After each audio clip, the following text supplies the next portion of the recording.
What is going on, everybody? Thank you for tuning in to episode 89 of the X Button Gaming Podcast.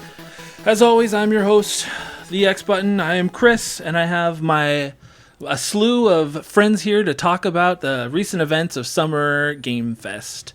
James is here. Hi, everybody. We got Gary Day here. I am Gary Day, the Y button. The Y button. Well, you introduced yourself as the X button, so I mean, yeah.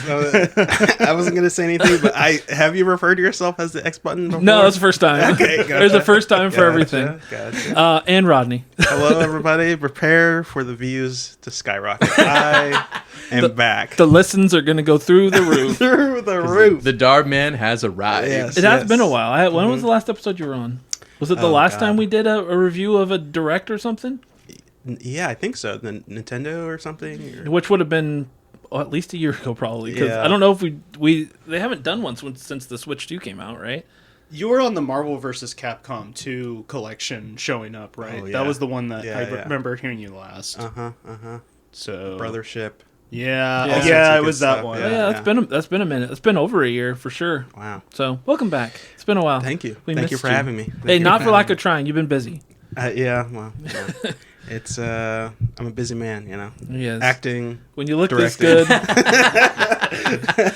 Red carpets. Red carpets. We have our my own gosh. neighborhood Kojima here. That's what it is. Anna de Armas, stop. You know, just leave me alone. Enough with the DMs, you know. I'm a busy boy. I'm gonna have Jeff Keighley calling you up here soon. He sends him to voicemail. Yeah. I don't have time for you, Jeff. Oh, James would love that. Oh, that would be sweet. All right, so we're going to be talking about the pseudo E3 events from the last week. As of this recording, they all basically happened in the last week. But before we do that, I want to ask you guys something. I was thinking about this today, and my own in my head, nothing related. But do you guys have a favorite sandwich shop locally? Like, obviously, you have your chains. Do you just, is one of your go-tos just one of the local chains, or do you have like a separate sandwich? Let's put that. What's your favorite sandwich place? Period. It doesn't have to be a hole in the wall. Jersey Mike's, original Italian, number 9, baby. Jersey Mike's. I do love Jersey Mike's. Jersey Mike's for sure. Yeah? Yeah. Something with chicken in it. I don't know. Dude, they have that chicken cheesesteak. That's good. Chipotle chicken cheesesteak. I Yeah. think is bomb. That's good. Gary? I was not prepared for sandwiches today. Sandwich pop quiz. Okay, I'll just say the first thing that came to my mind, improv rules. Any place with a really good banh mi. I don't have a particular one, but I mean, banh mi, ever since I got introduced to it, I was like, man, these are really good. I do love them. banh mi's. There's a place right over here actually that does really good banh mi's. Barbecue pork banh mi's are man. bomb. But I'm a Jersey Mike's guy too. I do love Jersey Mike's, but lately I've been really into Firehouse. Firehouse Really? subs. You ever go there? Where's that at? There's one in Lakewood. There's one in really? Covington. There's not many of them around, so it's Yeah. easy to. And there's one in like Olympia, I think. Maybe not. Anyway, and there's some up further north, but I don't live too far from the Lakewood one, so sometimes I go there. I like their sandwiches a lot. All right. So I don't know. It's just slightly different than, I don't know. I still think Jersey Mike's is better, but like Firehouse is growing on me a lot. This is a really dangerous conversation to have with me at 7 p.m. And also I haven't eaten dinner or anything like that, so whatever. Do you get your sandwiches toasted or not toasted? Depends on where I'm going, I guess. At Firehouse, I always do toasted. I don't even know if they don't do toasted. Oh, yeah, might not be an option. At Jersey Mike's, I usually get a cold sub. Yeah, me too. So. Gotta get toasted. Yeah, I'm with this side of the table here. Gotta get the toasted. Yeah, Like it's a mood thing, but Yeah. Like, if I want a cold sandwich, I can prepare it at home. I feel like that's dude, if pretty you easy. can take, so James is Italian, or I get the club sub at Jersey Mike's. If you can replicate the club sub at home, I would love for you to do that for me because I've tried and I can't get it. So. I won't do it Mike's way. I'll do Yes. it Gary's way. Gary's cater Say each that. podcast recording, please. Yes, please and thank you, Gary. I almost said I want to go to Gary's Mike's, and I was like, no, that's not. No, you do not. You do not. I don't even want to go there. That's not how the name works. It's Jersey Mike's. It'll be Jersey's Gary. Anyways, it doesn't matter. Jersey's Gary. Jersey Gary's. Jersey Gary's. Yeah, We'll yeah. get there That's not- eventually. Oh, man. Weird. No, I don't know about that. All right, so we decided to forego, or I guess I decided to forego our normal like talking about what we've been playing or any kinds of pickups, just because there's a lot of content, and we're mainly going to focus on the 4 main showcases: PlayStation, Xbox, Nintendo, and the actual Summer Game Fest showcase. But there's so much content there. It's a hard one for me to judge exactly how long it could take for recording, and we already go long as it is normally. So I figured let's just focus on on the showcases. Wise. Wise. So yeah, so let's kick it off. So it was last Thursday that the PlayStation showcase happened? Tuesday. Was it Tuesday? Yep. So it happened quite a bit before because then the actual Summer Game Fest was Friday. Mm-hmm. So it launched it off, and it launched it off somehow. Yeah, so I just in general, I'm a huge PlayStation guy. Like everybody knows it. James probably hates hearing me say it, but I love my PlayStation. I would love to say I do look forward to State of Plays, but they always cease to amaze me and usually leave me somewhat underwhelmed. So we'll talk more about that later. I mean, fair enough. Yeah. But they announced this, and they made it clear that this was going to be a State of Play with new announcements, but with a focus on Wolverine, and they focused on Wolverine. Yeah. So Marvel's Wolverine, published by Insomniac. They started off with probably like a 15-minute like demo of the gameplay of it. Yeah. Yep. I don't know about you guys. I know some people talk about how they hate the PlayStation story slop. I enjoy most of the game still, but I mean, I do wish they would do more. I'm not gonna. I am sick of this being the only thing they do now. But what I'm getting at is, I love X-Men. I enjoy Wolverine as a character. Yeah. I don't love the abundance of blood and gore. Man, But they, It's so graphic. Yeah. yeah. I know he's kind of like the most mature rated Marvel character, in some comic book arcs, but like, Punisher would like to have a word with yeah, you. I know. Yeah, but they do the same thing, just a different way. he's grabbing a man and then like slicing him in half. Have you seen the executions in the Punisher PS2 game? I don't know, man. I don't know, but I thought it looked so violent. It was almost like comical to me, and not in a comic book way. Just it was funny. Like I couldn't help but like think about Splatoon when I was watching the trailer for this game. I'm like, man, he's about to dive into the blood and come back out. It felt like Wolverine was playing turf war with all these dudes, man. It really did. What is going on? Yeah, it was pretty wild. It's a lot. And you know what's interesting is I hear people saying, I saw people saying on the internet, like, wow, finally a mature Wolverine game. But I was like, first off, there was the X-Men Origins Wolverine game on PS3 and 360, and that game was actually good. It was really good. And based off of the terrible movie, but it made a good game, and it was pretty visceral. Yeah. They actually pushed those limits back then. It was not nearly like this. But it was a surprising, like, mature turn for the character in media that we hadn't been seeing outside of comics. Yeah. Well, I mean, there was also, of course, Logan and stuff too. But I mean, that's its own can of worms. Even compared to that, this felt extreme. Extreme. But I mean, okay. So that said, like this to me probably before I went into the trailer would have been an automatic buy because I'm generally a big fan of Insomniac's games. I really love the Spider-Man entries as we've discussed. And he needs something to do with his PlayStation. And I do, other than playing 4K Blu-rays, I do need something to do with my PlayStation. So and I looked into the game a little bit further today and found out that they implemented an accessibility feature where you can turn off the gore. So if it's too much, which I think for a lot of people it probably will be, especially because I would think a lot of families that wanted to buy this like for their kids to play would. If you're buying this for your kids to play, you're a bad parent. I don't know what to say, man. It's just no, James. Wolverine. Kids love Wolverine. I generally agree. But going into this, before this trailer was seen, I don't think you would have thought this was not going to be a child-friendly game. You're thinking X-Men. You're thinking like Marvel. You're thinking comics. That's what I think. But anyways, you can turn off the gore, so that makes me more likely to buy the game. And generally speaking, I think the combat graphics, it looks like a lot of fun, honestly. Yeah, and on that note too, I've mentioned it before. Like gore, I don't like gore. Like a lot of times it takes me out of the experience. Like Ghost of Tsushima is a great example of a game that is. And Yote as well, that are like beautiful games, but I'm so glad they have the option to turn off the gore because it makes it much more I felt more immersed and like less taken out of the moment when you're doing some things that are maybe could be considered pretty graphic, but when I'm not having to worry about their heads flopping around and stuff, because it just makes it a little more comical in a game that's not funny. I want the game to be serious, so I enjoyed it in that.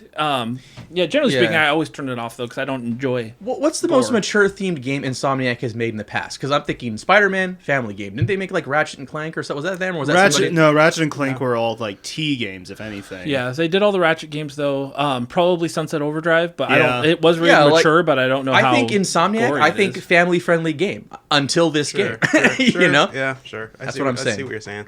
I mean, people would have said the same for Naughty Dog too, like several years ago. But I mean, it's again one of those things where it's like Chris kind of touched upon it, but the criticism of like a lot of PlayStation's like main things is that they all kind of look very similar. And I think that would be the one criticism that I'll continue to levy against PlayStation is like, let the games look different. Yeah. Which the game they showed off at the end actually finally looked a bit different from like what we normally get from PlayStation. Yeah. But it's like too much of them are so what I like to call Uncharted Last of Us coded to the point where it's like the things that make them unique don't like show up as much when you first look at them. Ghosts of Yotei and stuff like that, you go into it and you will find those things, but for the general audience looking in, it's like, okay, well, there's another Uncharted, like Last of Us sort of deal. It's like, no, but it's hard. Yeah. Extra notes. Don't love Wolverine's voice in this game, at least initially. It sounds a little silky smooth, like more like I don't know, more like a Bond voice than like a Wolverine voice. I want him to be more gruff and kind of grisly sounding, you know. That said, he might become that, but that's just a little thing. And another thing, I really hope this is building towards an actual like X-Men game. That would be nice because they did say that this takes place like in this whatever specific X-Men universe, Marvel universe this is, which apparently it actually does like. Connect with Spider-Man. Yeah. I doubt that Spider-Man will make an appearance in this game, but it's supposed to be the same Marvel universe. Yeah. Spider-Man gonna throw a guy into Wolverine's blades or something. Oh man! Oh no! What have I done? Yeah. I just I don't know. I think they said like there's like no X-Men. Yeah. So that's why Jean Grey shows up and she's like not in. At first, I thought it was like a licensing issue, and maybe it is partly that. But they did say that this is supposed to be like a time in this Marvel universe where people aren't even aware of mutants yet, and they're getting chased down. So like the public isn't even aware they exist yet. So that would to me would make sense, obviously, but why X-Men don't exist yet in this universe. But also like Jean Grey and Wolverine know each other, apparently. Well, it seems like a lot of them know each other, at least to some sort of degree, because they're on this thing called Team X. Yeah. What really confused me is when I was reading it, and I posted about it in the Discord, which, link to the Discord anyway. When I first heard it, and it was like, oh yeah, Wolverine and Sabretooth are teaming up, I'm like, huh? What? Like the classic rivalry that we all know from like the comics and the show and everything else like that. These two want to kill each other. These people they hate each other's guts. They did team up in the comics though throughout the years in the 80s and 90s. It wasn't they don't. It almost their relationship almost feels more like not as friendly, but a little bit closer to like Vegeta and Goku, where there's Vegeta specifically where he hates everything about Wolverine, but he's smart enough to recognize when he needs to survive. It's they're brothers. It's okay. What I would say it's an intense rivalry. They got some moments, where they hate each other, but at the end of the day, well, it's like a comic book trope as old as time. Like rivalries become team ups, like in a lot of cases. Yeah. So. And they when he was Weapon X, they were on a team. That X team. Yeah, but so there's things that happened with that obviously drove them apart. But to be fair, that'll probably happen in this game. That's too. That's what I'm getting to. Yeah, I got to that point where I was like realizing it as I'm like thinking about all of this, and it's like, oh, the X-Men don't exist. But Trask does, obviously, because he's probably like the main bad guy, right? Which great choice. But I'm like, there's probably going to be a moment here where Sabretooth just straight up betrays Wolverine. Oh, probably. Which I'm like, and they're trying to build to that. So I'm like, okay, if that's the direction they're going with it, then story-wise, I'll be a little more on board. But from the outset, I'm like, I don't know. I don't know what you're doing. Just you saying, because I didn't look at any of that stuff. I just watched the direct. So hearing that they're Team X, like in the trailer, you see Mystique, Sabretooth, and Wolverine. It's like, okay, yeah, there's probably Deadpool's going to show up, and Maverick, and whoever else was on Domino Team X. too, right? Domino, yeah. So it's like, that makes sense. There will be other reveals, other characters, cameos, I should say, that come up in the game, I'm sure. Yeah. The best one they could possibly do if they want to make this into its own sub-series just to further like the whole X-Men side of things is if they have Magneto as like a secret ending show up or something, because like half the things he just recognized were the Brotherhood of Mutants, so they don't traditionally work with the X-Men, so Again, this is all before stuff. Exactly, so they'll get there eventually. It's my guess. Just the weird thing to me is like, if you get to the end of this game and they reveal some little tidbit that's like, oh, X-Men is coming, you know, they drop some kind of thing at the end of the game, post-credits scene, you know, like, oh my god, that's Professor X. You see the cue ball head and everything. Just like, how do you reconcile, like, Wolverine in this game creating a river of blood, basically? That's the problem. And then that same guy, like, hanging out with kids in the sequel. That's comic books, baby. I mean, honestly, books, that's baby. really what it comes down to. That, like, you just forget about the terrible things people do in comic books almost immediately. You say that, but in the state of play, like, his whole goal was to save a bunch of mutant kids, and they're like, "Are you a hero?" And he's just like, "I'm Wolverine. I'm just Wolverine." And then he gets like, he's getting shot at, and thank goodness none of the bullets hit the children. I was somehow. like, what? Okay. Yeah. Not that I wanted them to hit the children. I'm just Dang, saying, Gary. like, those guys have some mad stormtrooper aim, is what I'm trying to say. Hey, Also, can you die in this game, or are you basically Superman? That's what I They wonder. did have a health bar that I was think- going down. I mean, but it was also regenerating. He recovered, when he like went fully down. Yeah. Yeah. But It's. I mean, I'd know. assume he probably can't really die, but you don't really die in Spider-Man. So That's true. you know, like, so they might have like a restart thing, but who knows? yeah. I'm sure it'll be good. Insomniac's a great developer, so. Yeah, Yeah. they don't have many misses under their belt that I'm aware of. Nope. And I do feel kind of bad, that whole leaked list of all the games that they're making, and it's like just People just know. licensed stuff.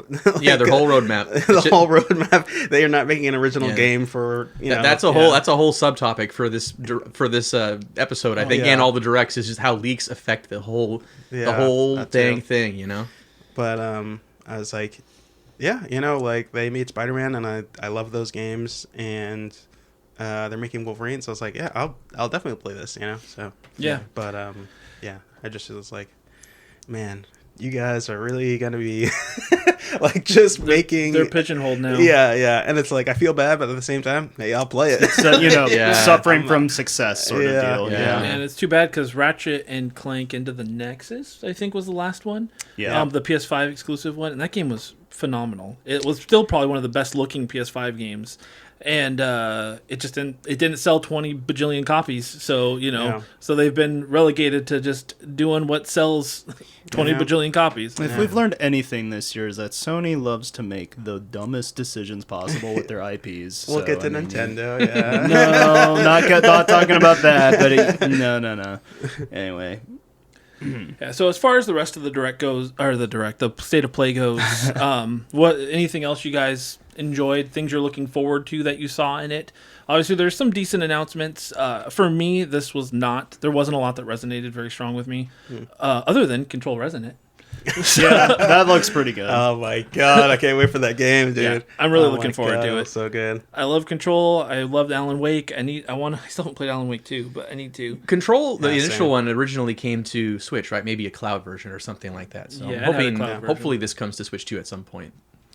Did you play Control? No, but I've heard it's really good. It's just one of those games I add to my non-existing backlog. And I'm like, I want to play it. I'm like, I want to play that someday. Control is fantastic. You should play it. The nice thing is I love that they connect to the Alan Wake games, but you don't have to have played them to like get the feel. There's just connections. But yeah, Control is really good. I love that world. I love the lore. It just everything about it. It's so good. It's really good. What about you guys? Anything? Besides Control, obviously Ill. No, I'm just kidding. It's on someone's list. They say somehow Wolverine was more violent than that game. Yeah, right. Yeah. whoever's list that's on, they should also be on the list. But Wow. besides the point, And the viewership went down. the Lost Wild, the sort of Jurassic Park game that looked kind of cool. That did look interesting. So it's kind of like survival. I have to look up ill because I watched the whole it's direct all and I right. don't even remember what That's it okay. was. You save, was a, save your time and your save eyes. the time, Save your yeah. innocence. It was a scary looking one. It's, you know, Yeah, that's a horror game. you know, there's Yeah. weird people walking around, and it was too much. I was like, guys, this is this Oh, is too much. yeah. That was. He cried, oh. That was a lot. No. Yeah. I'd say for the most part, the things from this direct that I was like the most like, oh yeah, this looks good. Were things I already knew existed though. Control Resonant, Onimusha, Way of the Sword, Dude. Onimusha. Onimusha. Sorry. Did you play the demo? I haven't played it yet. Was it good? Oh, it's so good. Oh my gosh, it's good. I never played the old games. I always kind of wanted to, but even back then I wasn't into like the Resident Evil games. But now I've heard for years that it was like Samurai Resident Evil as far as gameplay goes. Yep.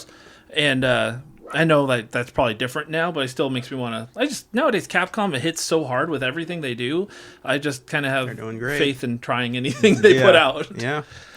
Sorry, I didn't want to take over, but No. okay. Kamuri, that also looked really good. Yeah. I was really super excited about that because it's like they showed it last year, but it was just a CG trailer, and then now they've like are showing gameplay. So I was like, oh, cool. It's from like a The Ghostwire Tokyo. the director. She did like all the designs and stuff. Mm-hmm. And I think she goes back to Clover as well, Clover Studios. I think she worked on Okami and did. Beautiful Joe in some of those games. Like was the art director for a lot of those. She had a whole interview with Kamiya, which was really interesting to kind of like watch and hear about like their development woes, especially on Okami specifically. Oh, But, yeah. I've heard. It was interesting. Yeah, that game looked like a good multiplayer game. Mm-hmm. I am going to just throw this in here because I don't know if anybody's going to remember this, but Marvel Tokon showed off their It looks really Doom cool. Knights, and I'm my really happy God. about It looks that. really cool. I thought it was really funny in that trailer that the whole time Spider-Man just getting his brain beat in by like every character they introduced. he's getting They're just rocked. taking turns. Green Goblin and rocked. Carnage for the Dude. first time in a fighting game. Green Yeah. Goblin, I was just like, dang, how did you even put that into a fighting game? Just like know. on the glider and everything. It's so cool It though. looks so Yeah, good. the game looks phenomenal. Like Yeah. like the style and the art and everything. How do you feel, Rodney? Knowing when I see fighting games, I think of Rodney, and nowadays I think more of Gary too. Yeah. Oh, Like, awesome. You guys awesome. have become synonymous because I'm not a fighting game guy. Yeah. But Sure. We just bring them up a lot. That's all.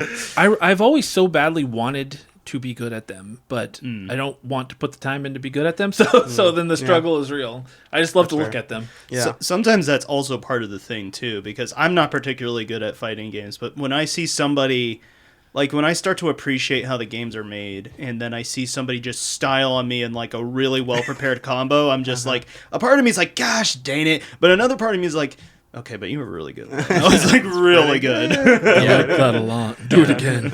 Yeah, I'm not a big fighting guy either, but this game looks super cool. Honestly. It looks so cool. And it's only, as far as I know, this is PC and PS5 only, Yes. correct? Yeah. Not even Xbox is getting it at the moment. No, because it's Sony is the one who's making it. Oh, really? They're the ones who are publishing the game. Yeah. So They did a play test, but only people on PS5 could play it. I couldn't play it on my PC. I thought it was also like a closed. Could have let test, me too. know. It was You a could have came closed over and test, play yeah. it. I know. I could have tried. But to it was join. like the way they did it. It was like you had to get an invite, and then they like checked your, I don't know, your info or something to make sure you're not gonna like sell it. rage quit or something. Or gotcha. like it was like a whole like behavior background. I was Oh like, yeah, they probably wouldn't have given it to me then. I don't rage a quit. lot of N bombs. What?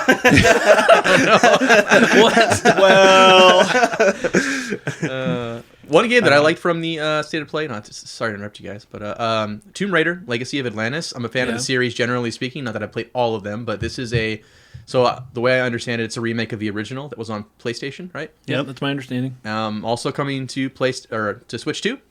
Very easy game for me to play, and one that I would be interested in general anyways. So Yeah. Yeah, I actually had never played a Tomb Raider before until this year. Earlier this year, I played the first of the remake trilogy from like PS3 era, the Tomb Raider, Rise of Tomb Raider, those ones. I played Tomb Raider. I loved it. I'm Yeah. like, I mean, of course, I'm a big Uncharted fan. Uncharted got 90% of its inspiration from Tomb Raider, and the other from probably 50 from Tomb Raider, 50 from Indiana Jones. Yeah, like that's what Uncharted was. Yeah, and so it just was like I was like getting more Uncharted, but with its own unique story, a likable character. Like I really enjoyed it. I thought it was great. So yeah, I'm really looking forward to this. And anytime you throw dinosaurs into a world, I'm just like, yeah, this is good. That surprised me. I didn't know there's dinosaurs in Lara Croft's universe. There's way more crazy stuff in Lara Croft's universe, especially in Tomb Raider 1. Okay. Yeah, I'm kind of excited for that. Yeah, man. I don't know if anybody else is going to talk about God of War Laufey. I'm just going to say I think it's interesting. I know there's a lot of people who get like really up in arms. So there's a certain side of the internet that likes to create a war of culture around anything that's not to their tastes. And I think it's kind of dumb. Kind of? It's very one of my least dumb. favorite very things. Very dumb. Yeah. The idea, I mean, I haven't paid. So, funny thing is, when the State of Play was going, it got to God of War. And I was like, I started watching. I was like, whatever. I've never played a God of War game. I have nothing against them. I just haven't played them. And I think I had to like something come up work, and I was like, I just don't care. Like, I'll watch this later. Sure. So I knew nothing about the trailer until what I see is when I go on Twitter later, and everybody's like, a girl in God of War, and I'm like, what are they talking about? So then I finally went and watched it. I'm like, this game looks awesome. Yeah, like, it looks sick. I'm like, I actually have more interest in playing this than I have. And I'm in the other God of War. I don't know. It's just the idea that we go back to NES, and who was complaining when they found out at the end of Metroid that Samus was a girl?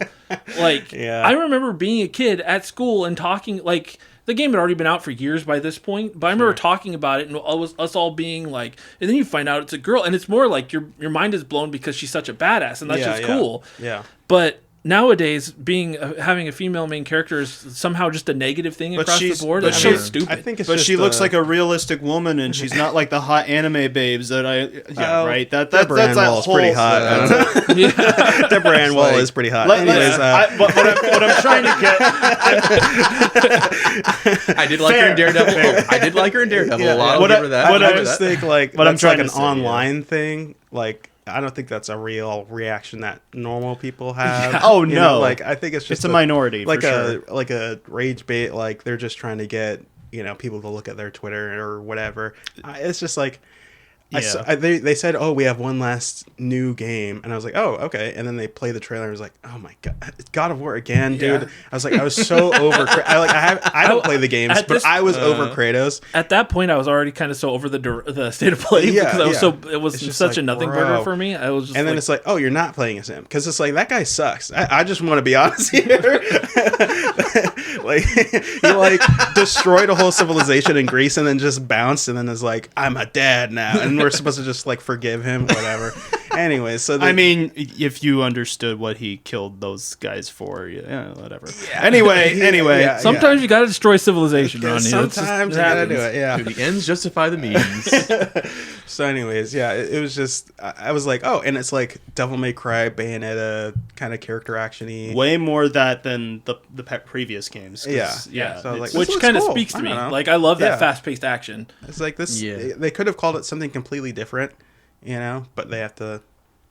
Well, no, because it's still in the God of War universe. Sure, but I just mean like if they were like, if this was a completely new game that Santa Monica was making, and they just happened to have Deborah playing the character, they could have called it something completely different, and I still would have been like, oh, this is a great new game because it is like. Yeah. What you're saying is the God of War name meant nothing to you. It's just the game looks good. Yeah, it just looks good because it's like it just doesn't. It has like no identity to. Or, well, it has very little identity to the previous games, Yeah, I think there's some... like, new mechanics, new gameplay, new characters, new... I mean, it takes place during the God of War 2018. And it's just like... I think the idea is that the events going on in it are going to intertwine with the events that happen within there. So if somebody is, like, a major fan of that game, they're going to be seeing all these references and all these different moments and be like, Hokum, where did that happen? And which chapter did this it was? Or something going on with Kratos and Atreus and all that. I'm interested just from a gameplay perspective to see how it plays, but I'm going to be honest, like, for me, it's what's interesting about God of War is the development history of it rather than me actually playing the games. Like, I watched the documentary of like raising Kratos and stuff like that, but it'll be interesting to see how people like actually, once they play the game and once they actually get through it, what their reactions to it is. Because I don't know, it's just internet's dumb. It's just the internet can be dumb sometimes. Yeah, absolutely factual. I will say one last thing on my end about this is Rayman Legends Retold. Oh yeah. Really, I like Rayman Origins. I never played Legends, but I know everything I know is it's better. It looks like a really good like remake, I guess. Like it looks like they added content. Like looks very fleshed out, and also Stuntman Hollywood. I'm like, this game looks great. It looks awesome. Like I'm all about. I know it's back it was a PS2 game. Yep. Yeah. And and I played it. I remember my friend Nick used to work at Hollywood Video, and he could rent check out a game basically. And every Tuesday night I'd go over there and we'd talk about what he was going to bring, what movie and what game he was going to grab. And it was usually something like Friday, and would be our movie, and then we'd play whatever. It was Dynasty Warriors a lot of times, but I remember playing Stuntman, and I didn't play it much, but I remember really liking it. It's just mission based, like kind of over the top driving sequences. But I thought this game looked fun. Yeah, I was like, this is perfect. You're just, like before it was like just like made up movies that you were doing scenes for as a stuntman, but now it's like, oh, this is like actual like good stuff. Yeah. Fast and Furious, Back to the Furious, Future. come Like, on, let's dog. go. Yeah. Come on. Oh, and I have to shout out Banter the Chef. It looked pretty good when I saw that trailer, and I was like, hey, I'll play it. I was on chat with Kel. I was like, hey, Kel, this game's perfect for you, and it is because he loves cooking, and it's just like he was like, yeah, he was totally vibing. Now he's gonna play Dave the Diver just to kind of get a better idea of the universe, I guess. Shout out to Kel. Yeah. Shout out to Kel. No, don't shout him out. Unshout out to Kel. Unshout out. He really sucks at fantasy football. You should know that. Oh man. Yeah. Really? Shots fired today. No, I'm only saying that because he won the championship in my league the other last year. So. And this is where we lose Kel on the podcast. He can't go anywhere. He's stuck. Oh, no. Okay. So at the end of every discussion for the different showcases, we're going to do our own personal grade ranking of what we think of them. So, and that's, there's no averaging here, guys. We're just saying this just for letter grade or number? Letter grade. Yeah, Okay, we're just for like you're in school, A to F. Gotcha. Or, oh, you can say S though. Like S is just S is- recognized as top tier. S is, okay. Gotcha. Extra credit. Yeah. So, James, what would you rank the PlayStation State of Play? I think I'd give it like a C. I think it was a pretty average, not terrible, but not like good necessarily either state of play. There's a couple things I liked. One I didn't mention was Ace Combat 8. Not that I've ever played a game in this series. It but does look great. It is always one of those games when a new entry comes up, I'm like, I'm gonna play that, and I never do. But I'm like, like the concept of it appeals to me. I've liked like jet fighter games in the past. I just like it. I like. It does look really thematically good. what it's You all should about. play 7. Should It's I? really good. Is it? Would you say is that the goat of the series? What's the goat of the series? I don't know if it's the Zero. goat because that's the only Zero one I played, probably is but the it's goat. yeah. But this one is really good. 7 is really good, and then 8, it's like leaning into more like anime style. It seems like more story wise, anyways. Like it's like very dramatic and everything. So I'm excited for it. I don't think there has been an Ace Combat game that hasn't been super dramatic, to be fair. Well, yeah.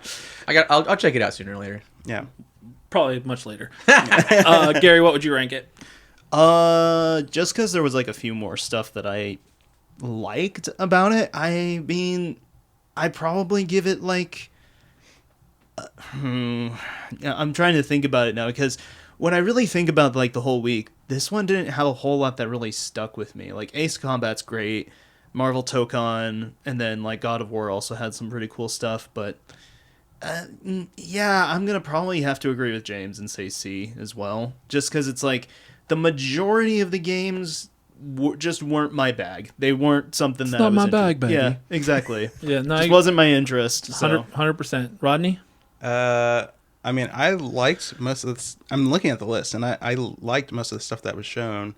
So I would say B. Yeah. All right. Yeah. It's fair. So when I think of these showcases, there's a couple things that I think of. One is like how many new games were announced. And if it wasn't a new game, like Wolverine was not a new announcement, like what do they show that like helps kind of sell me on the game a little bit more? Overall, there was almost nothing in this that I really cared that much about. Like Wolverine, I will probably play because of my love of the X-Men. Yeah. Stuntman Hollywood, like I mentioned, it's a really cool looking game. And it was revealed here, but I would need to see a lot more before I like ended up deciding to play it. It's probably something I'd play down the road. Outside of that, everything else in this direct was something I already knew existed from another showcase at another time. Yeah. And that kind of like Control Resonant, yeah, it looks cool. I'm glad to see more, but I'd already seen enough that I'm sold on the series. I was sold on the gameplay I'd seen at the Game Awards or wherever else. Tomb Raider, same thing. You know, like there's probably a couple other examples too. Like Token is not my bag. Sure. Yeah. But you know, it still looked good. For me though, like this felt kind of low effort, and I think it's a D+. Like Really? Yeah. Okay. Wow. and I love Sony, but if I was to have like at the end of this, I was like this is going to be a midweek of showcases. Like not because they're the judge of like how things are going to go, Sure. but it was so mid to me that I just didn't. It kind of left me on a little bit of like a. That's where we're at. Yeah. I mean, it didn't help that like everybody had hyped it up because we all knew that there was like theater showings of like this thing. Sure, too, yeah, and that did give it a which little made false like, hope. And it's like we got prepared like 2 weeks in advance. It's like this is the biggest state of play, and it's like okay. So did it live up to that hype? No, and that's kind of what I kind of factored into the C ranking as well. Yeah. So. I mean, given a few years ago, some of the great announcements from like Summer Games Fest may have been in this, but Sure. the Yeah. the tides have changed, and companies realize they can't put too much effort into one publisher anymore, or one publisher. They can't give too much to just Sony or too much to just Nintendo, and that's reasonable. But because of that, you know, maybe that made this a little worse. But at the end, for me, this is going to go to the little bit of the argument of how so many of their games end up being the same. Yeah. I don't mind that when the games are good, and a lot of them are. Yeah. But they have such a rich backlog of really good franchises. They do. True. They do. That they just don't give a crap about. Yeah. And I know with their money making corporation, they don't care about the rest of us. But I do wonder if I'll ever feel like crazy good about any of these showcases until they start reviving some of that. Like even like Jack and Daxter. Like Oh my that gosh. would Bring it sell. back. Like Yeah. it's not that's probably even an Uncharted. Like like even though I'm not super excited about the prospect of that because I do feel like 4 ended the series. Right. Like I still like all I'm saying is like it's pretty much given that we're going to see a God of War. We're going to see something Last of Us, an Insomniac game. That's not even saying any of that is bad. I'm just bored. Yeah. When it comes to Sony, I'm bored. Where was Intergalactic, you know? Yeah, I would have been happy to see that. At least. I'm guessing that's going to be saved for Game Awards, I guess. Because, I mean, guess. where else are they really going to... I don't know. I mean, they'll probably have another state of play come, like, the fall. But still, I don't know. I expected it to be here, too. And I was like, okay. But let me say, before we move on, we weren't talking about what we've been playing, but talking about how Sony, like everybody, I think everybody here knows, everybody listening knows, I play my PlayStation way more than I play anything else. I love my PlayStation, and I love a lot of exclusives, but nobody is talking about Saros, and that drives me nuts because Saros, and I would have said before, Returnal was the best PS5 exclusive, and Saros is right there with it. And I don't even feel like Sony is doing a good enough job of pushing it. Like Doesn't seem like it. It's like they just don't. I don't know. It really frustrates me because those were such good games, and I feel like it's probably not going to hit whatever their magic number of sales is, 5, 10, 20 million. Yeah. And it's just that's going to be the end. Next thing I hear is House Marque's going to be closed, and that'll tick me off because they're one of my favorite publishers. So. Yeah. They just had to go and commit to a $900 console, and then all of a sudden... Yeah. Jeez. All right, so that's it. So... D+ is still a passing grade though, Chris. So That's true. No, it wasn't a fail. It just, I don't. You I got don't to the know next what they have semester. to do to get an F. They got to the next grade. I mean, it wasn't a fail. You know, I there don't was think it lots was of games that were shown that were good. It's just, like Chris said, it was just a lot of stuff that we already knew was going to happen. Even a handful of games that are coming to Switch too, which is an ongoing theme, honestly. Maybe moving forward, which is pretty good. So. We'll get to it. I got some stuff to say about the Nintendo thing, but yeah. Go ahead. All right. No, go ahead. It's not yet. Not yet. Not yet. All right, so let's get Put to the pitchforks down, James. So we're gonna move on to the events of Friday. That's the Keighley Showcase, kind of what everything's based around now. You know, a few years ago when E3 stopped, for whatever reason, they had a year off before they ended up getting canceled completely. And Jeff Keighley, this is why I respect the man. I know it's still financially backed in his brain, but he did jump in, started a showcase that was very small scale at the time. It was him standing in front of a screen, but it was. He kind of kept the vibe of E3 alive with Summer Game Fest. Yeah. But that being said, I had very few expectations going into Summer Game Fest. You know, there was one announcement I was hoping we'd see. The rumors kind of made me believe we'd probably see it, but still, until we saw it, I was not going to get my hopes up. Yeah. But I don't think any showcase could start off better for me personally than Summer Game Fest did. You know, and that was with the reveal of the Resident Evil Code Veronica remake. Yeah. Which they've changed the name to just Resident Evil Veronica. But I was blown away. There was that had been rumored to be in development for a while. It's the game that needed it, quote unquote, needed it the most because it doesn't have a modern remake at all. It still was very much so grounded in the old tank controls that a lot of people can't handle because they are very difficult. But this game needed it. But they didn't show too much, just kind of an opening sequence.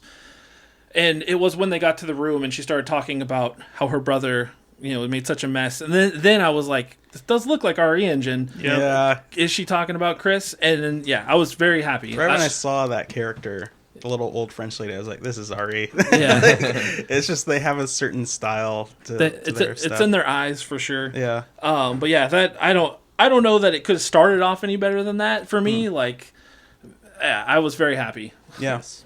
We were definitely getting pretty excited because we were watching it together and we were like, oh my gosh. Yeah. I didn't catch this because I was being dumb and talking over most of the thing. But she apparently said, when they got into the room, it's like a boulder just went through. I'm like, okay. Yeah. A nice subtle nod to RE5. Yeah. Yeah. I didn't catch it when it happened either, but I caught it in my rewatch of the trailer. Well, it didn't help that, okay, we got to address this because this is going to factor into the grade. Jeff, what the heck was the stream quality like? Every single place, whether it was Twitter, whether it was Steam, whether it was Twitch, whether it was YouTube, all had desyncs and so weird lag and everything. Maybe it's just because there was so many people coming into it, but even still, I don't think the Game Awards have had this issue. I don't think so. I'm like, yeah, what the heck happened? Yeah. And it happened a lot throughout, and it kind of took you out of the moment quite a few times. It was disappointing. People were just watching people's reaction back. You're just seeing all these streamers and stuff trying to fight it, going to all these different sources. What is happening? Yeah. Tell me more about how Jeff disappointed you. I'm going to say it wasn't Jeff. Okay. It was clearly a tech guy, and Jeff ate him. So he's gone. He's fired. It was a tech guy named Jeffrey Jr. It's okay, James. I'm feeling you for the eventual when I maybe might turn the tables on. I don't know. He's kind of a dorky guy. I made fun of him, but everyone does respect. No, Jeff did good. He started something that nobody else was doing. So I was like, I constantly call him the Dorito Pope. I mean, come on. Yeah, he's the gaming Pope. Yeah, of course. But Dorito Pope. The Doritos. I always fall back on the fact that I met the guy and he was super nice. Yeah. So and he was already doing the Game Awards at the time. You met him at was it at the Nindies? Nindies, yeah. Wow. It was probably before. Now he'd be recognizable. It was probably at that point where the Game Awards had started because it was 2018, but it wasn't big yet. So he was still being a bit of a journalist at the time, right? Absolutely, doing yeah. articles. And that's what stuff. I knew him from. Was from his when I worked at GameStop, we had GameStop TV, and he did journalist segments for that. Yeah. And that's what I told him. And he was like, "That's hilarious." He's like, "I don't know that I've met many people funny. that know me from that." That's great. But yeah, like you said, I also just love that he kept all this alive. But at the end of the day, I don't know him personally. He could be a terrible human, but he seems like a nice guy. He seems cool, but he's got weird stuff about him, that's for sure. I'd like to meet somebody who didn't. Sure. Actually, no, I wouldn't. That would be boring. Yeah, exactly. So yeah, started off with a bang for me. Like I said, this at this point, my heart's like racing. Like I'm happy. I'm like they can't really screw anything up now. Like anything else from here is a plus. Like You're already above D+ for sure, based on the first announcement. Yeah, and it's coming out next year. So I mean, good. We had that. Do that more, people, please. Yeah. I know. Like Coming to Switch 2. I'm gonna keep saying it. It's coming to Switch 2. Yeah. So It's what? like, announce it and then next year, not like 3 years from now or something. You know, it's just Yeah. No, I agree. I like seeing things coming soon. And then they rolled into the Cuphead little puppet broadcast. Oh, we're just gonna have a puppet. We're just gonna skip over Alien Isolation 2, huh? Didn't that happen afterwards? It did. Did that happen after Cuphead, or did it happen before? It's on the list. I Okay, I don't have the list, Rodney. Actually, that Nobody game shares things with me, Rodney. It's in the Discord. It's in the podcast question. I just off of memory, I thought it went right into Cuphead. So It did. okay, because I remember the cheesy puppet broadcast, and I thought, oh Jeff, bringing in puppets. They might not be Muppets, but they're still puppets. Yeah. Puppets are puppets. But Cuphead was a great, fantastic, hard as nails game. Loved it, and I love this look of this Cuphead adventure that they announced. You know, like 8-ish bit platform. Well, it's Mega Drive. It was based off of the Mega Drive build, because they're doing a physical cartridge for the Mega Drive, which is cool. For the Sega Mega Drive, like the European Genesis. The Genesis. Hold on, it's not the Mega Drive. It's the console that came before the Genesis. The Master System. Master System. They're doing a Master System build. We did a whole podcast on this, Chris. Yeah, we talked about it for at least 15 minutes. that's true. They're doing a build for the Master System, which is cool. But cool. yeah, it just looks like a good game. They also said that they're working on a hand-drawn or hand-animated game. Yeah, so a it's a new sequel. Cuphead sequel, basically. Yeah. It's like, oh, that's cool. So Matt- they have a little something Cuphead to tide rules. you over. I'm really excited for that. Yeah. 5 years from now when it comes out. Yeah.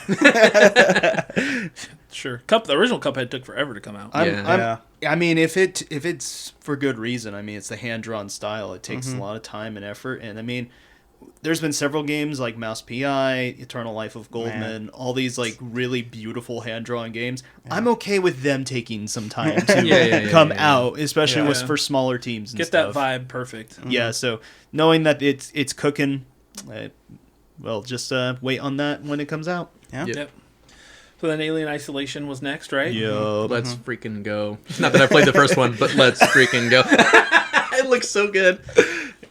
Yeah, that's true. We're no longer on a ship. We're on a planet. On a planet. Oh boy. Yeah, even I never worse. played Isolation either, but I've learned from playing Resident Evil games that there's a sickness inside of me, and I like being hunted. But only in games, not in real life. Hunt me. And I do think I need to go back and play the first one, because I assume I would like it. I played the demo at PAX years ago, and I did like what I played. I died pretty quickly, but I think it looks cool. Yeah. Cinematic trailer only, but I mean, I'm excited. You get the vibe. It looks like there's indoor and outdoor sections, so like it's on a Wayland Yutani outpost, and I'm sure most of the game, I'm assuming, will be played in that little outpost. But there's outdoor sections too. Like there's a forest surrounding it, and so they said there's going to be transition from indoors to outdoors. So it's weird to think you'd get stalked by the xenomorph, like in the forest, hiding in the tall grass. Like a Don't go onto the tall grass. It's cool. Man. What cool. You go through, and then all of a sudden you see like a red dot sight, and you're like, oh no, Not the Predator? that's not an alien. Oh no. Yeah. All right, I don't want to be too structured here, so why don't you guys just say some other things you're really excited about? I have a list here, so I can go, but Definitely saving the one that I'm the most excited Gen for Atlas. last. Oh my god. Oh dude. Yeah. We're so Team Ico, back. baby. We're so back. Yeah. I'm surprised they showed it as early as they did, because it's clearly still very much in development footage. But man, the scale of stuff. Just like all portrayed with just no talking. Like you get this vibe. Oh my gosh, I'm so excited. Your reminder to play Shadow of the Colossus if you haven't, because you're missing out on a fantastic experience. Oh my god, the music. I thought I think it's maybe the best trailer that of all the different shows that they showed. Yeah, honestly, absolutely. And I know nothing about the game other than there was some massive mech head reuniting with its body. Yeah. But it looked really cool. Yeah. Just know what's the guy's name? The creator of Ico. He's the creator of this. Ueda, I think. Ueda, Yeah. He Ico and Shadow of the Colossus are definitely two. Like they could be up there for like best game ever. Like especially Shadow of the Colossus, but Ico as well. I never played The Last Guardian. It's constantly on my I need to get to it list. I know it was considered a pretty big step down in a lot of ways from Shadow of the Colossus and Ico, but still people love it. So yeah. But it seems like this has been cooking for a while, so but still needs time to cook. Yeah. Stranger Than Heaven. So yeah. talk about a hype trailer. What were your guys' reactions to that when you first saw it? I'm like, God, this game is nuts. So I've never played a Yakuza game. I've talked about that before. It's a series I do really want to get into because I love the vibe of it, and also like it's very. It basically was built off the back of Shenmue, but with so much more action, and I love Shenmue. So like, it makes no sense that I haven't played it. Stranger Than Heaven, though, like Snoop Dogg's in it. Like this game is wild. Like it's all over the place. And then at the end to reveal that Tupac is in it, I was like, I don't even care. I'm in. They like, brought this it is back, so man. good. And this is why they brought Tupac back. Yeah, because you're in. Yeah, I was like, man, if he walked on stage right now, Dude, for a split second, just for a minor second, he You was thought, like, and maybe. guess who's here today? And I was like, oh my God, he's alive. Chuck did it. I knew it. Diddy's in been prison, hi- and Diddy came out, and Tupac came out. He's been hiding this whole time. And I was like, oh, it's Snoop Dogg. Okay, well, Yeah. but man, Not for as good, but just, still. just a brief moment. I was like, oh my God. Dude, I was like, I am so in. Stranger Than Heaven is a game I'm interested in playing. It definitely seems like it's taking a more... with all we're joking about with Tupac and Snoop Dogg looking like a wushu master or something like that. I don't know what that is, but anyway. But it's like... it looks almost as if it's taking a very serious turn instead of some of the wackiness that sometimes the Yakuza games are well known for, which I think they can do it. I mean, RGG is really good at their stories and how they do things, and it's interesting. I haven't seen enough of it to like really get me like, oh, it's a day one, but it's definitely one that I'm watching and I'm like, they're putting a lot into this game already, like just like personality and like actor wise. Like I think they've done way more than they ever kind of had in any previous games that they've done. Yeah, my goal is to play a Yakuza game sometime in the near future before it comes out. And I'll say, for me, what will make it a day one is if I get hooked on Yakuza. Then I'm like, because the vibes of Stranger Than Heaven like are very so coded towards like things like me. Like I loved that trailer. I love the old trailer too, but this trailer I was just like, I am overwhelmed with like love for this trailer. They did like a 45-minute special thing. You should watch that. I need to watch it. It's really cool, and they go into like some of the mechanics. There's like this music making. That's cool. I was like, all right, I'm in. This is sick. Yeah, Nice. it's cool. All right, yeah, I loved that, and just freaking Tupac was just wild. That was At this point, I'm just like, I'm excited for everything I'm seeing, basically. yeah. Then they showed. I mean, like I'm probably skipping around. I just wrote down the things, my highlights. Gundam Rogue Orbit. Like, Oh yeah, that game looked awesome. That looked awesome. Yeah. I was Rodney. I remember looking at that trailer. I'm like, that's not Gundam. How's that? How's this Gundam? This can't be Gundam. And then I was like, I turned to Kel as we're sitting there on the couch, and they get the faceplate of like the robot, and I'm like, oh shoot, it is Gundam. And then I have the little robot dude, and I'm like, oh, how is this possible? This looks so good. Yeah. It's definitely different. For sure. You know, but like, because it's like the enemy designs are like so like animal kind of style, Biomecha stuff. Yeah, and it's like, so, but you know, it's like, oh, it's its own universe. You know, maybe there's just like Transformers enemies that you have to fight in this. I don't care. I'm in. Yeah. Like, you know, like it's because like, you know, I saw some of that like, oh, you know, this isn't Gundam. Like you're not facing off against Zaku, and you know it's like There's no you know, chart Ansible here. it's fine. Like, there's plenty of other games. There's the anime. There's all sorts of stuff where you fight against other humans. Like, I think it's fine that they're doing this sort of Monster Hunter, Dark Souls kind of a deal. Yeah, it looks good. Ace Combat, or not Ace Combat, Armored Core. Yeah. It's like, yeah, this looks, it looks awesome. Yeah. So, yeah. It's kind of why I'm just, it had the vibe, the action vibe that I like to see in like, I would be lying if I said I'm somebody who has a lot of like knowledge or experience with Gundam as a series. I watched Gundam Seed, I think, back when it was on Toonami. But just in general, like, who could deny that Gundams are just awesome? Like, you see a Gundam and you're like, this thing's cool. Like, this is a cool mech. Yeah, it's pretty cool. But yeah, the game just sold me on it. I was just like, this looks good. Mm-hmm. Galactic Racer. Obviously, we'd seen stuff about this game. Let's go. Let's go. Let's Come on. go. Ben Yeah. Quadranero showing up. Represent, Doug. Represent. Oh, this game just makes me feel so nostalgic, but like it looks so fun, man. Oh, absolutely. I mean, Star Wars Pod Racer on the 64 and the Dreamcast is a fantastic game. One of the best Star Wars games. It really got the vibes, the speed, even on the lower end hardware back then of pod racing down. Like, it was so good. The course diversity, like, those games were just fantastic. Yeah. Then you take the Burnout racing and crashing style. Like, Burnout's fantastic. Like, you take those two basically like perfect types of racing games and they just meshed them together. I'm down. I was like, I mean, when it was first announced, I was already in. But watching this trailer, I was like, if there's any doubt, I'm in. Yeah. I made a quip on the Discord about how I've been busy pre-ordering stuff, and this was one I pre-ordered the deluxe edition. Dude. I'm like, I need the steelbook. I need to play this day one. This looks good. This feels like an auto buy. Like, I don't see a world where I do not get this game. Yeah. There is no universe. No matter what galaxy you're in, no matter how far away it is, I'm getting this game. There you go. I went to the actual game website because I was just kind of curious if they had any more greater details or anything. They kind of just said the different vehicles you can pilot, like skim speeders, speeder bikes, land speeders, pod racers, obviously. And there's, I don't recall this in the original Star Wars Racer, but there's a story-driven campaign. Was it that? They didn't really have that originally. No. So you might play through some kind of... I mean, the campaign, it seemed like there was story according to that trailer. Yeah. Yeah.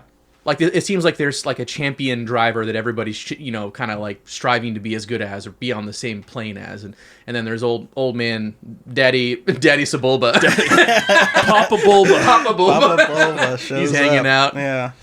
Yeah, man. I'm very much so into it. There's something sometimes, like, I'm very into gaming. I'm very into a lot of things that are coming out, but there's something in some games sometimes that brings me back to like that. Yeah. The good old days, Yeah. Like, do I want games to go back to how they were on the 64? No, things have gotten better in a lot of ways. Yeah. But this just, like, every time I see this, I just think, like, being a kid on the couch with my friends playing Pod Racer. Absolutely. Watching episode 1 6 times in theaters. Oh, yeah. And the pod race scene, I would argue, is the best scene in the movie. I was going to say, it's like the pod racing is the best part, right? So, like, the fact that they're making a whole game about that specific thing, it's obviously I'm in. Yeah. Yeah, I'm very You can say whatever you want about the prequels. It's like, the pod racing was cool. Yeah, it was really cool. They mentioned 5 planets on the game's website: Ando Prime, Tatooine, never heard of it, Lantana, Sentinel-1, and Jakku. Why does everyone want to go back to Jakku? I don't know. always going back. It's a garbage planet. But anyways. Yeah, I was very happy. I'm just glad that with every trailer I see, which I guess is probably only the second one, but still, the hype just grows. Yeah. So Yeah, I'm excited. And then they also showed another Star Wars game. This had been announced before, but it's not something I'd paid much attention to before. But Zero Company, made by the XCOM developer, correct? Yeah. So I haven't ever played XCOM, but I did play Mario Rabbids, which I know is also made by the XCOM devs, and I actually really liked that game. There you go. So this game looked good. I mean, I like Star Wars. And it's a lot more than I like the Rabbids. it's set during the Clone Wars, dude. Yeah, set during the Clone Wars is huge.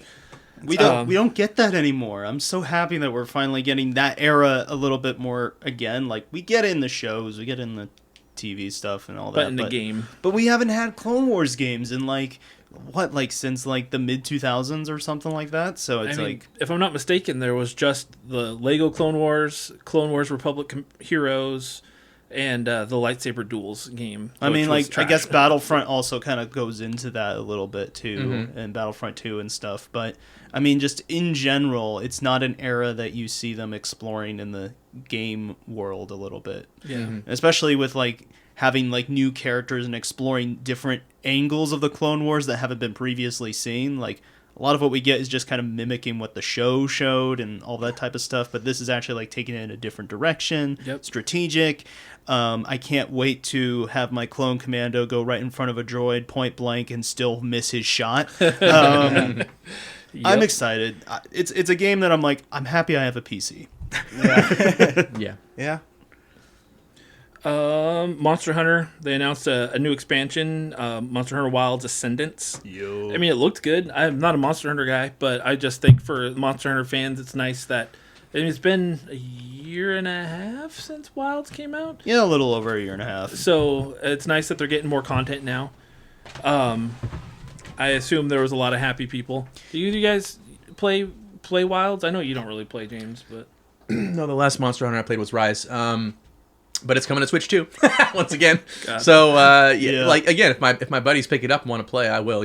Oh yeah, he'll be there every time you text him. I played Wilds when it came out, and got pretty much through to kind of the first major end of the story, because the way Monster Hunter goes is that it has your main quest for the most part, and then it kind of it rolls credits, but that's not really the end of the game. There's a whole end game portion where there's even more story that you go through, and you get to G ranks and stuff like that. But I've always had a hard time getting past that initial credits roll point with a Monster Hunter game, mainly because it's sometimes I'm not playing when all my friends are playing, and a lot of them are hey, we're gonna hop on at 10 p.m. Do you want to play till 2? And I'm I can't do that. That's what makes it hard for me to play together with other people sometimes, is the same kind of issue. But yeah. And it is a game that lends itself to be so much more fun played with friends. It really is. It is. If you have a squad to play with, man, it makes the experience so much more enjoyable, especially when you don't have a lot of history with this franchise like I don't. You know what I'm saying? I think Monster Hunter Wilds is probably the most accessible for a brand new person to come into the game. But that's also being said where it's the last time I played it, the game did not have nearly as much of how would I say it? It didn't have as much adjusted for difficulty. It was a rather easy Monster Hunter game as compared to World and stuff like that. Yeah. So I was happy with it, but ever since they started updating it, it's just gotten better and better. And Ascendance looks crazy. We're in the sky again, and we're probably going to be flying from the different areas and stuff too. Yeah. They brought so many other iconic monsters back, which will be very fun to actually dive into. I want another reason to go back to Wilds. I really do. So this is neat, very neat. Yeah, I agreed. I was happy for people because I just know what it means, what the series means to a lot of people. Another exciting one for me. Attack on Titan getting a third game. So I don't know if anybody's played it, but I have played the Attack on Titan games, and my complaint with a lot of anime games is they tend to be very samey. They usually just try to figure out how to make it a generic fighter and throw it out. But the Attack on Titan game, using the ODM gear and actually flying around the city and taking out Titans and stuff, I thought it was a blast. I loved the first game, and I'm excited that this is going to be kind of the cumulative story. From beginning to end, gonna let you play through all of the events of the series. I mean, I'm happy. I love the games. I'm hoping that they do some kind of stupid collector's edition I can waste my money on. And I look forward to playing through it. Really good games. If you love the show, definitely worth playing. Those final levels are going to be insane. Oh yeah, it's based off of the finale of the show. That's going to be nuts. Absolutely, and I'm excited. it's pretty crazy to finally have The Wolf Among Us 2 revealed after being announced cool. 10 plus years ago. It's like 12 years ago or something like that. Yeah, it's been forever. So like, what's the timeline again? It's like Telltale, they dissolve, and then somebody like they exist again somehow, they, but like, I don't bought really the understand rights, how. and then it's like part Somehow Telltale returns. yeah. It's like part of the original team is now in the new Ad Telltale hoc. or whatever. Yeah. Well, So yeah, there's Ad Hoc Studio, which is like where some of the Telltale guys went, and then like there's a few of the original core people who are with the new Telltale. Yeah, okay. It's a hard one to like follow because it's all wrapped up in like WB games and their gotcha. whole nonsense. Yeah, so. it's a mess. either way, excited. Yeah. We were talking when that was announced. I did play The Wolf Among Us on my Vita years ago, but timing wise, it happened just after my dad died, and like I don't really remember much of it. Like Right. I know I played it, but I need to go back and play it again. Well, they said that they're doing a remaster of the first one, so Yeah, Yeah. which was cool as well. Like I mean, especially for people for access. I still have it on Vita. I'll probably just play it on there again. Vita means life. Yeah. Vita is life. Vita is life. Okay, so that was the end of my list of things that I was really excited for. That was before, it. That's my list of the things I'm most excited for. I mean, there are Okay. other things like Guild Wars 3. Like I never played Guild Wars, but I think Guild Wars 3 looks awesome. I mean, I don't know. There's probably other things too, but I didn't want to. I'm letting you guys like before we get to the end. Like, let's talk about anything else you noticed that wasn't brought up Before we get to the obvious. Man, I'm happy with a Guild Wars 3. I heard only a very slight rumor that I could have been there. I played Guild Wars 2. I played it for a little bit, and it's a fun... It doesn't progress quite like a World of Warcraft. It's kind of a different progression thing where it's like once you max out a character, they're kind of like at that level, but you start to learn... You can like do different like abilities and stuff like that. You get new gear, there's cool world bosses, but it's definitely a game that looks like it's from like 2010 or 2012. So to get a brand new one from the same people is exciting. They're currently still talking about like what it's going to be and whatnot. So I'm just happy that there is a game that promised that it was going to be around for 10 plus years and is continuing with that and is not getting stopped because they wanted to do an extraction shooter instead. Anyway, and not referencing anything in particular. Yeah, I respect that. I read an article this week sometime that not only are they making Guild Wars 3, but they still have all of the servers and everything going, and they're supporting Guild Wars 1 and 2. They just did a remaster of the first Guild Wars. Yeah, which is impressive. gosh. And then after they have said they're pausing expansions for 2, but after they have 3 out, they'll go back to releasing content for 2 as well. Like, so this is a team that is very and it's free to play. Yeah. So like, Jeez. yeah, so you don't have to pay the monthly. I mean, I don't. You might have to buy the game. I don't remember, but there's no monthly subscription. That's what I meant. You purchase the expansions. That's how they make money. And I'm fine. I've said before, the only reason I really don't play Final Fantasy 14 is because I don't want to pay monthly when I just some months I don't have the time. But if I didn't have to pay, if I didn't have to have a monthly fee, which I understand why they do, but if I didn't have to have it, I could just go in when I want to here and there and sometimes hop in with somebody that wants to play or not, I would be much more likely to stay in it more regularly. Yeah. But that 15, however much it is a month, when it's just being wasted, feels like a waste. Like I can't sit on that. Yeah. So I don't play it. But the idea, like for me, a game that you don't have to, I can keep on my PlayStation or your PC or whatever and just go back to it whenever you want to because you don't have to worry about that monthly fee. You just buy the expansions. Fantastic. That's as far as MMOs go. That's how I play like Arc Raiders and Marathon. Yeah. Because it's just like you pay the upfront and then I can just go back at any point in time. You know, I don't have to worry about subscribing monthly or anything. Speaking of, is Marathon still doing their open play? That just ended the free week. Yeah. I wanted to jump in it, and I just didn't have any time. Oh my gosh, it's so good. I'll give you the money. What is it, $40? Right now, he'll spot you, man. I'm playing with random people, but it's oh my gosh, it's fun. Yeah, I need to get on it. I haven't played Arc Raiders in a while. and I'd like something different than Arc Raiders. Yeah.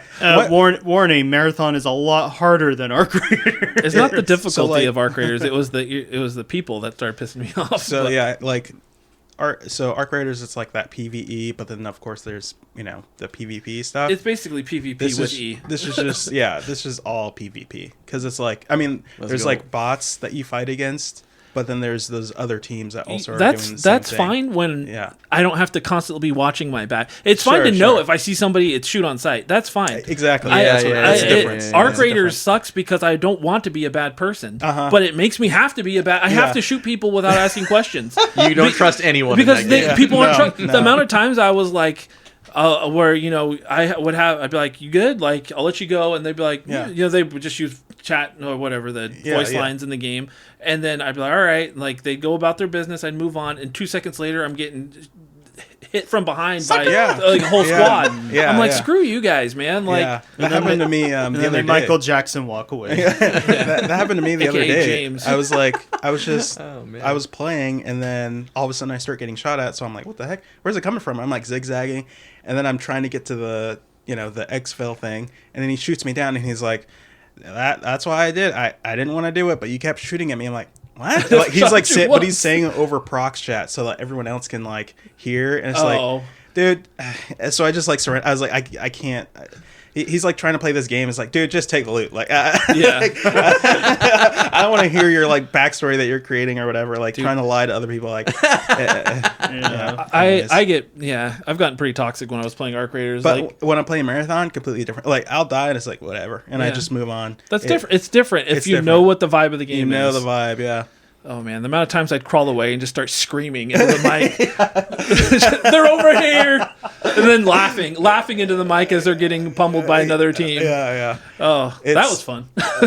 But you can tell the difference. Like, there's like little tiny things. It's like some Finnish company that made Arc Raiders, and there's like little tiny like Eurojank things. Like, you can't hop over this rock perfectly, or you're like trying to climb a ladder, and like there's like little glitchy things that you're just like, It's still obviously like not a AAA budget. Sort of deal. It's a AA team. But you forgive it because it's like, it's fun. And then now I'm playing Marathon, and it's like, I'll try and go back, and I'm like, like it's just more irritating now because Marathon is like so clean and polished. Like, if you see the gameplay, it's just the look of it, the aesthetic, the game itself, all the gameplay, like it all just works. Obviously there's stuff that they're like changing over time. Some of the UI they've changed already for season 2 just to make it more streamlined and easier to like for like readability's sake or whatever. But yeah, it feels better. There's like less bugs, it's just so anyways, I every like once a week or something I'll go back just to check out Arc Raiders, and I'll like trip on something, and then a arc will just shoot me, and I'll die, and I'm like, like, this is what I'm sick of. This wouldn't happen in Marathon. Man, I might. That makes me want to play Arc Raiders more, man. Of course it does. Of course it does, James. Oh my god, I love being I don't know. You had plenty of time. I love when you can be morally gray and you're not sure where people when you're not sure let's play together. You're brother. not sure where people stand. I love that. Me, you, and Kel, man. Dude, let's do it. Let's do it. Let's stop talking about it. Let's just do it. Let's do it. I think the ball's in your court, James. Yeah. Well, he said he'd pay for your Marathon subscription, so I'll pay for Marathon for you. I'll play Arc Raiders for you. Yeah. You got me. Oh you got me. my All right, God. I got you. Whew. What a game, man. No, this is interesting. So we'll check back in here in about a year, and when James is like, "Oh yeah, we still got to do this." But it was funny that you said that, like, oh, that's your end of the list. This is, I think, my favorite of the presentations, because it's like, I mean, again, I was here a year ago, right? Oh, buddy, we're not done. I know. Just saying. I'm just saying that, like, my list is a lot longer. Like, most of the stuff that was on here, I was like, like, this is amazing. And it's like the last time I was on here, like, with the Nintendo, and they were just bringing everything back. Like, for this one, it's like, oh, we got Resident Evil.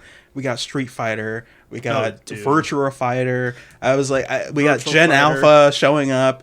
Ueda's back. It's like everyone's back. I was like, oh, what's happening? And like this left me hyped. I don't know. Oh, absolutely. Yeah. And when I said it's the end of my list, that was me wanting to open it up Oh, for okay. like Right. I'm done with the things I'm looking forward to. Sure. Like let's go, Yeah. guys. Okay. You know? Okay.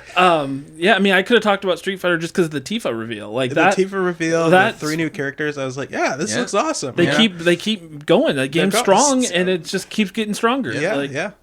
There was added story content for 007 First Light. So there you So go. good. There you go. So good. And take it away. Play 007, please. I will. The game is so good. And it's coming to Switch too. And it's coming to Eventually. Eventually. wearing his Nintendo shirt. Yeah. James doesn't work for Nintendo, but but if he does, Inspiring. I am an ambassador. he works I for believe we're free. ambassadors of Jedi Knights. Oh my gosh. Yeah, so I was super excited about that. Obviously, because the 007 is so good. Yeah. Either they just keep adding missions like with how they did with Hitman, or they just make a sequel. Either way, I'm gonna play it because it's such a good story, and it feels like I mean, obviously it's kind of cliche or whatever, but it does feel like you're Bond. Like either it kind of gives you those options like Hitman where you can play it stealth or just like run in and just start punching everybody. But I do like the other option of just bluffing your way in. You have like a certain number of points, and you could just walk in and just be like, "Oh, health inspector," just walking through, and then you just breeze by all these people, and it's like, oh my god, like it just saves you so much time. Yeah, it's great. There's lots of little cool stuff about it, all the gadgets and everything. Anyways, so I was excited about the DLC, and Virtua Fighter is back. I mean, come on, Dude. the game looks so good, And it's crazy. Gary was pretty hyped. It's crazy how good that game dude, looks. and like the more we hear about it too, like they're approaching Virtua Fighter in a completely different way than most fighting games are being Yeah. approached. Most fighting games would be like, okay, here's a match, here's like two people fighting each other, and then all of the like very nerdy FGC people are like, okay, so there's like it's push on block, there's there's Oki and all that, Yeah. and we're like, and we're talking about all this stuff, but they did the smart thing and are like, this is a fighting game, but it's got a major story element that you can play with. Yeah. There's this big old like RGG style story that you get to Yes. go in. You're like in a city that's very much inspired by like Kowloon and all that type of stuff. Like all the old Virtua Fighter characters are like Oh my gosh, masters and Yeah. stuff. And it's obviously got a much darker tone than like Street Fighter 6 World Tour sort of thing. I'm like, Yeah. the more I hear about it, the more I'm like, man, I really think this is where fighting games should go, because it's like if you want to grow the brand, you got to give more people like reason to care. Yeah, Other yeah. than, because like Yeah. trying to show somebody, it's like, oh, but the fighting is really, really good. I'm like, nobody's going to care if they can't do something when their friend's not on. Like Yeah, that's yeah, the yeah. biggest thing. So this is looking. It's like I think it's the most accessible because Virtua Fighter is like upper tier level of difficulty when it comes to fighting games. Yeah. You want to talk about like that half frame that Akira's got? No, I don't. But it's like, it's so difficult. And then so for them to put a story, because like with most fighting games, it's like, what is it, arcade and versus mode. with like some text boxes. Yeah, and it's Hope like, you like ranked. yeah. It's Yeah. like you don't know who anybody is. This is the 6th game. It's like nobody new is gonna know what's going on. So then for them to put a story mode out is like perfect. It's like, okay, you get all of the classic characters and some new characters, and you can get the feel and the vibe of who everybody is and what's going on. And so I'm excited. And they put you in the right setting and foot, because it's been the idea of like what that story is going to be is like 10 years after like the past game. Most people don't know who these people are. Yeah. So that I love where it was like, that's Pai Shen, and it was always like, Who? That's the exact feeling that everybody's gonna have trying yeah. to play this game. But that's like, now you get to reintroduce these to people, and if they're like, man, this game looks sick, I want to play it, you're learning with the characters. I'm Yeah, like, Yeah. this is how you do it. Come on. And that's extremely smart storytelling. Yep. It really is. Fighting games need accessibility. If they don't have like a story or they don't have extra game modes or game features, the general public, myself included, are just like, whatever. Yeah. Like, one of the reasons Smash is such a runaway success. Thank it has you. accessibility. It has a story mode in many of the games, and when it doesn't have that, it has lots of cool different game modes, game features, mini games. Like, and that does have the upper hand in that it has so many familiar and recognizable characters, but it is by far the most accessible fighting game. It's got a lot of content. It's super rich. Story mode. And people are like, oh, but when we get together, we just play the just Smash mode. I'm like, yeah, but when you're not doing that, what are you doing? Like, you can't just do that the entire time. You're going to get bored, burnt out, and all these other things. And we've seen that story happen time and time again in the FGC.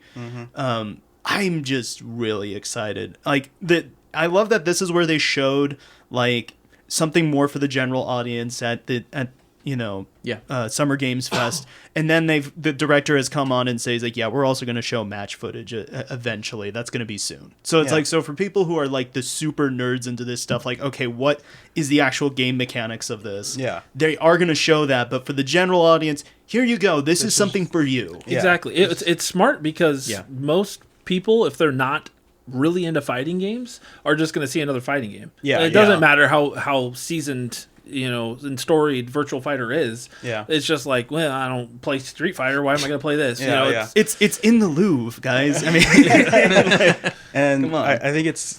I think Street Fighter kind of started this. I mean, maybe somebody else smarter than me can say whatever, but like in terms of the accessibility with the gameplay, Street Fighter 6 was like, let's just do easier button controls.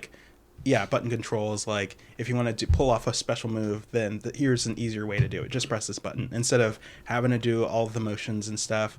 Because, somebody new might be like, oh, it's Street Fighter 6. Yeah, I'll try this out. I've heard people like this. And then they're able to just hop in without having to figure out how to do quarter circles and stuff like that. God. Don't get me started. I mean, but it's like, some of the FGC people are like, fighting game community are like, oh, we can't make it more simple. Why are you guys doing? It's like, guys, they need to make money. We need more people to play the game. It's not Street Fighter to keep coming out. It's true. But it's not just that, because it's like they still have the classic controls, and controls, like when you get to the nitty gritty of it, are just more powerful. You have way more options to do rather than when you do modern. What I like to call it is like, you need people who haven't tried this stuff before, who don't want to just jump into the deep end, because some people are like that. They're like, no, put me into the deep end of the pool. I'm going to learn how to swim. Sure. But there are people who need a little water floaties, There's some people who need some training wheels. Like not every game is just to pick up and play like Smash Brothers and stuff like that. Yeah. So I love that that's an option. Personally, for me, I don't think Virtual Fighter kind of needs that necessarily, but like, because you can get by without like having super complicated stuff. But at the same time, it's like, I just mean that Street Fighter kind of started that trend to appeal to larger audience. More people. Yeah, absolutely. And it worked. And the lesson is working. So more people need to do this. 6 million copies for like maybe like a Call of Duty is like doing really poorly, but 6 million copies for a fighting game is insane. Oh yeah, it is. It's good. Is it time? Is it? I actually have one more to talk about. Oh my god. So this is where things. I mean, this made the perfect sandwich for Chris Perry. This was my Jersey Mike's of. I actually wanted to talk about Hitman 3 and Wiz Khalifa. Black and yellow, black and yellow, black and yellow. Gary, take it away. To intro this, I'm going to take a page out of James' book. Oh, man. I'm out. Oh, yeah. Read me a storybook. Please read it. If you are watching, you know what this is. Long ago, a shadow fell upon our planet. Guided by calamity, one man sought dominion through reunion. By his will, a star fell.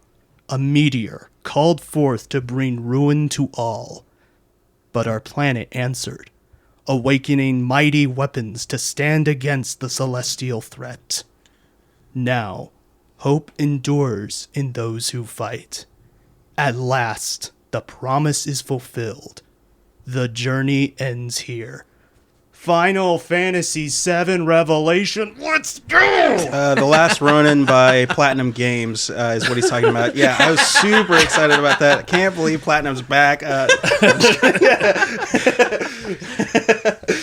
I mean, Last Ronin does look good. It does look good. It does. Anyways, but yeah, Final Fantasy, that's my cool, dude. goodness. I don't know how else to describe the energy that went through me when this initial thing. I have to show Super you. Saiyan. I have to show you. It was wild. I was like, Gary. I witnessed it. Yeah. I have to show you the I- reaction. Later. James said, "This isn't Nintendo." This is an unreasonable reaction.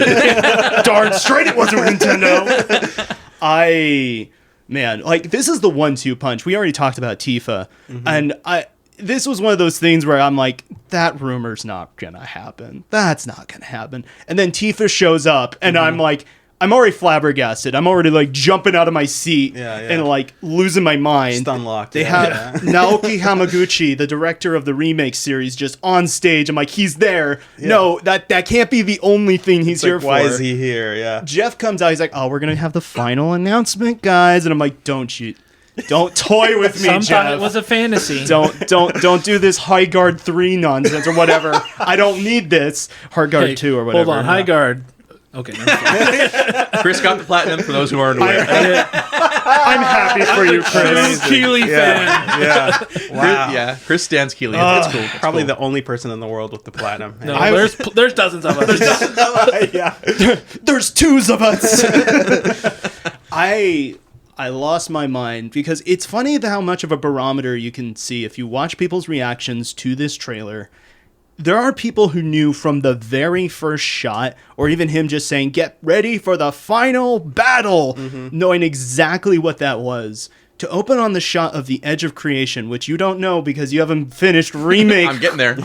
I am. Are you actually? I'm getting there.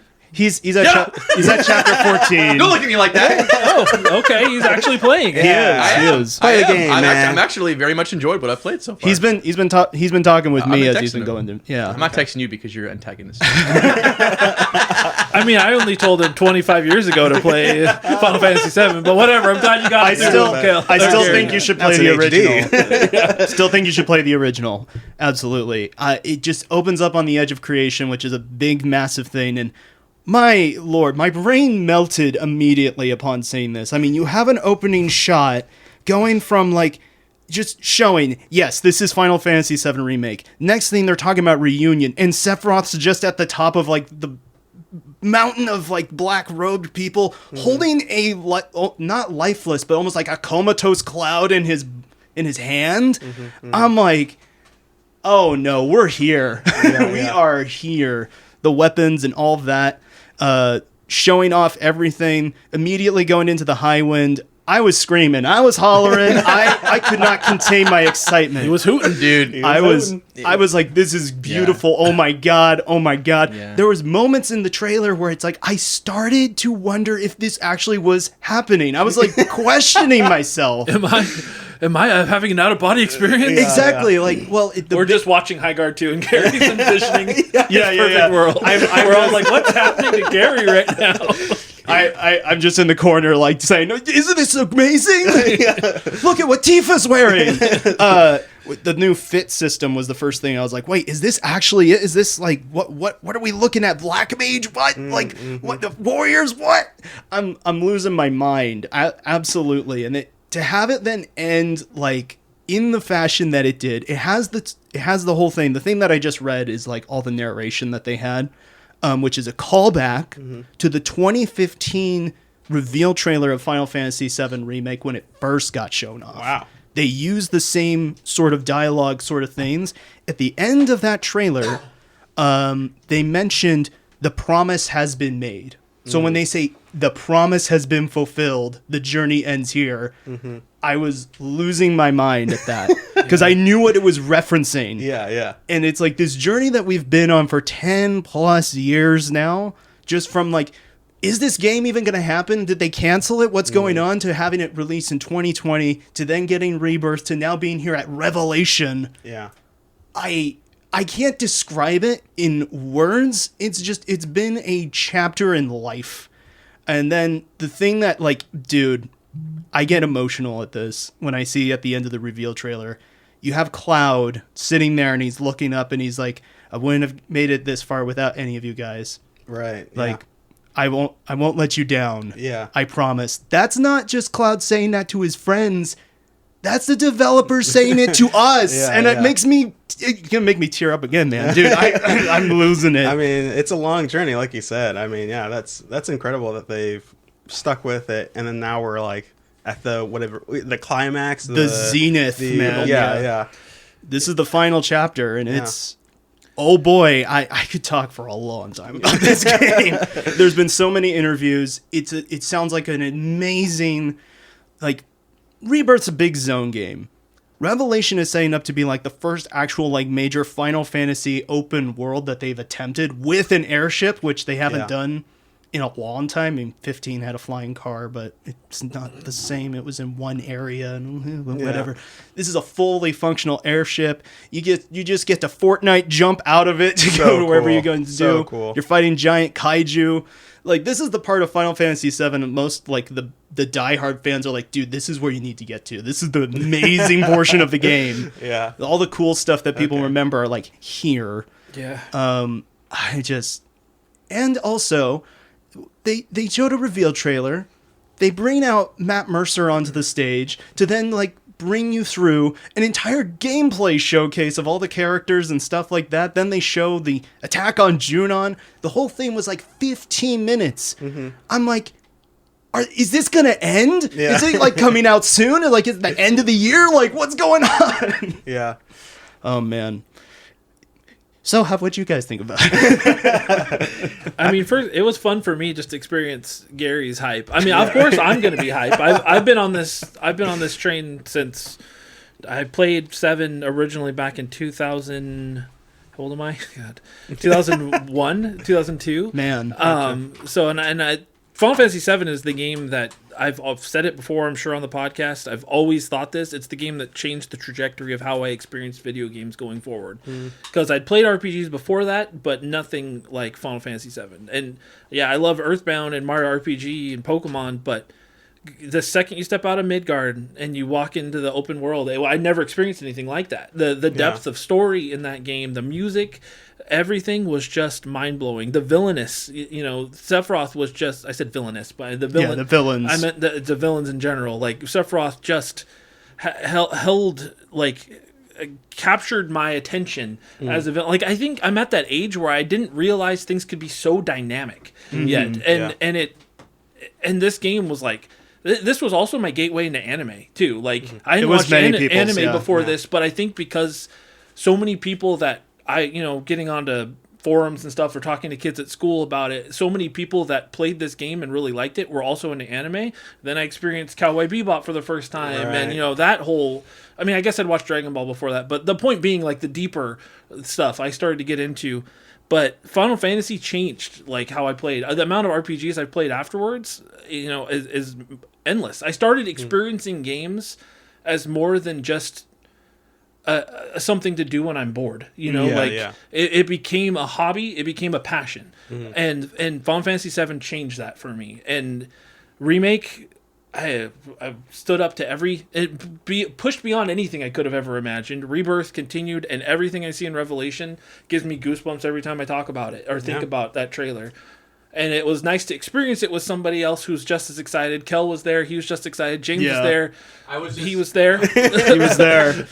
I was just taking in Gary's reaction. I think we all were. It was the most unhinged I've ever seen him, in a good way, not in a bad way. I'll have to show you the video. I missed it. I don't think I've ever screamed at the top of my lungs louder than it was at that moment. My dog ran. She was like, "What is happening?" There's like a little moment in there where like she's barking like, "What's happening?" I'm like, Final Fantasy VII's happening. Oh man. Yeah, man. It was the perfect end to what had already probably been a stellar showcase for me. Like I kind of mentioned at the beginning, there was already a hope that would be where we'd see this, Right. because it's time. Like we knew the reveal was coming up soon, if not now. Yeah. But I mean, by the time I'd already seen, starting with Resident Evil and then seeing all this other stuff that I either am getting more hyped for or getting newly hyped for, I kind of felt like there's no way. Like the showcases aren't this good. Yeah, like, exactly. It can't end with like. This is my two favorite franchises. Final Fantasy and Resident Evil. Like it's the perfect bread to make this sandwich. It was fantastic. It's just funny how much that one side of the bread was just a little thicker than a lot of the other sides. But absolutely, it had that extra cheese baked into the top as they closed off that sandwich. I'm hungry. It's a real Jersey Mike type of presentation. Showing off Vincent and Sid gameplay in the same thing. They're not used to showing all that stuff at the same portion, but it's like they were really smart about it. They didn't show too much story stuff. They didn't show anything about like address any of the things about how Rebirth ends or anything like that. It's just mainly here's just pure gameplay to get you excited. A little bit of story tease for us Final Fantasy fanatics. There's some wild small things that they showed towards the end of that trailer. I'm like, what in the world? Yeah, we talked about it before we started a little bit, but I was just I saw some people that were like, oh, this is too much or whatever, but it's like they were just showing like all of the new kind of mechanics, and the new characters, and that's kind of it. I mean, it wasn't wild for them to do any of that. No. I didn't think like anything felt like too much. No. Too much reveal. And I mean, they reused a lot of the same footage when they went and did the gameplay showcase again. So it's like the footage that they showed, this is the first time they're showing the game. That is like, it's a small portion of the game. This is not like...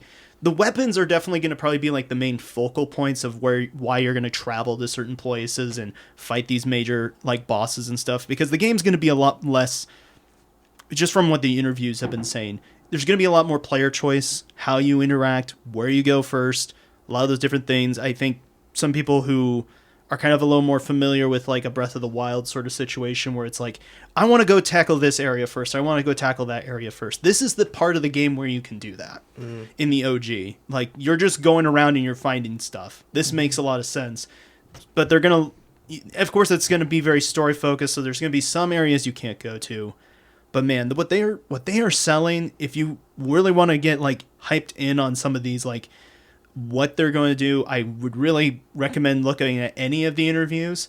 They don't go too much in depth as to like the spoilers or anything like that. This is a very smart move. There's a lot of people that are saying like they weren't interested necessarily before. They didn't pick up the remake series, but now they want to do so because they just see what this is going to look like. Man, I think a lot of people are like, man, this is too much, because we had nothing up to this point. Earlier in the year, there was a joke that Naoki Hamaguchi had said, you're going to learn more about Final Fantasy VII Remake Part 3 than ever before. And a lot of people were like, but we don't know anything. So like even just saying one thing is more than we ever heard before. But now we're into this, and my God, I don't think they've ever revealed this much at this in this fashion. And I don't know, everything that I'm hearing, I am absolutely eating it up and I'm loving it. And even now I still feel like, I was saying it on the day of, a lot of people talk like they're on cloud 9. I'm like, I'm on cloud 7. Okay, I'm at 7th heaven. I'm there, man. I like to picture him like floating out of your apartment. I almost did. It was ethereal. Like I was like, what's happening? The cartoon character that smells the pie. I was like, goodbye, Gary. Take me to spring 2027, bro. Oh man. We had an MS meeting right after me and Gary and Alex, and then we went to a bar and watched one of the game. What it would have been Spurs versus Knicks. Yeah, we watched one of the finals games, and he was smiling ear to ear. The whole rest of the basketball. day. Basketball rules, guys. I'm so happy to be here. Just happy to exist. I did not sleep very well that night. I think I went to bed at like 2 a.m. because I was watching everybody else's like reactions to it, and there was also like a streamer who had just gotten Maximilian Dude, somebody I've mentioned before on the podcast. Aficionado of FF7, got a lot of people into this. literally 5 minutes after Summer Games Fest ends, gets a call from Square Enix, and it's like, the director wants to show up at your house and do an interview. I don't know what I would do. I'd probably vomit. He was like, dude, I'm overstimulated. Yeah. I don't know what to do. Like, you see his face, like, he's like, well, of course I'm going to say yes. But he's like sitting, he's like, what the? I have like an hour maybe plus to figure out what I'm going to say. Yeah. Like, man. He did a good job. He did. For 20. It's funny, but it's like, anyway, we still have like a Nintendo and a Microsoft thing to get to, so I'm just gonna say my rating out of it. S. Oh, Obviously, really? Oh, wow. obviously. Not for sure a D+, but This is no PlayStation State of Play right now. S. S plus. Rodney?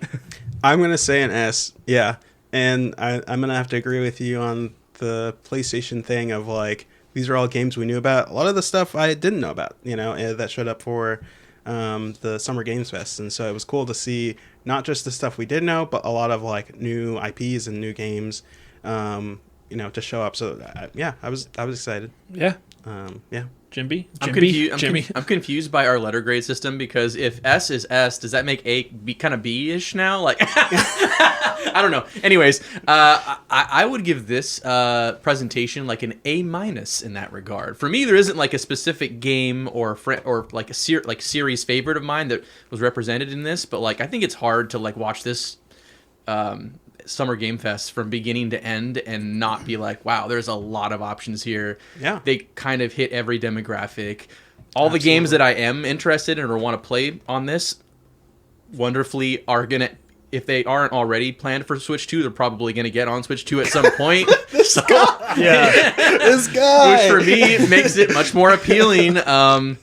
And yeah, like honestly, really, really cool to watch my friends be super happy with the presentation. Like that honestly, like it makes me happy. So yeah, I think top to bottom it was really, really solid. Good on you, Jeff. Well done. Yeah. You did it, buddy. You did it. We did it. We did it. Easily the best Summer Honestly. Game Fest ever, because Absolutely. the ones that came prior were honestly generally not that good. So Yeah, they were fine. They Yeah. had state of play kind of vibe to Yeah, them. yeah. But this one was like top to bottom. I have no all of- idea how they're gonna top it. Like how? I don't think anything is, at least for Yeah. me. But Yeah, this Well, yeah. obviously. Obviously.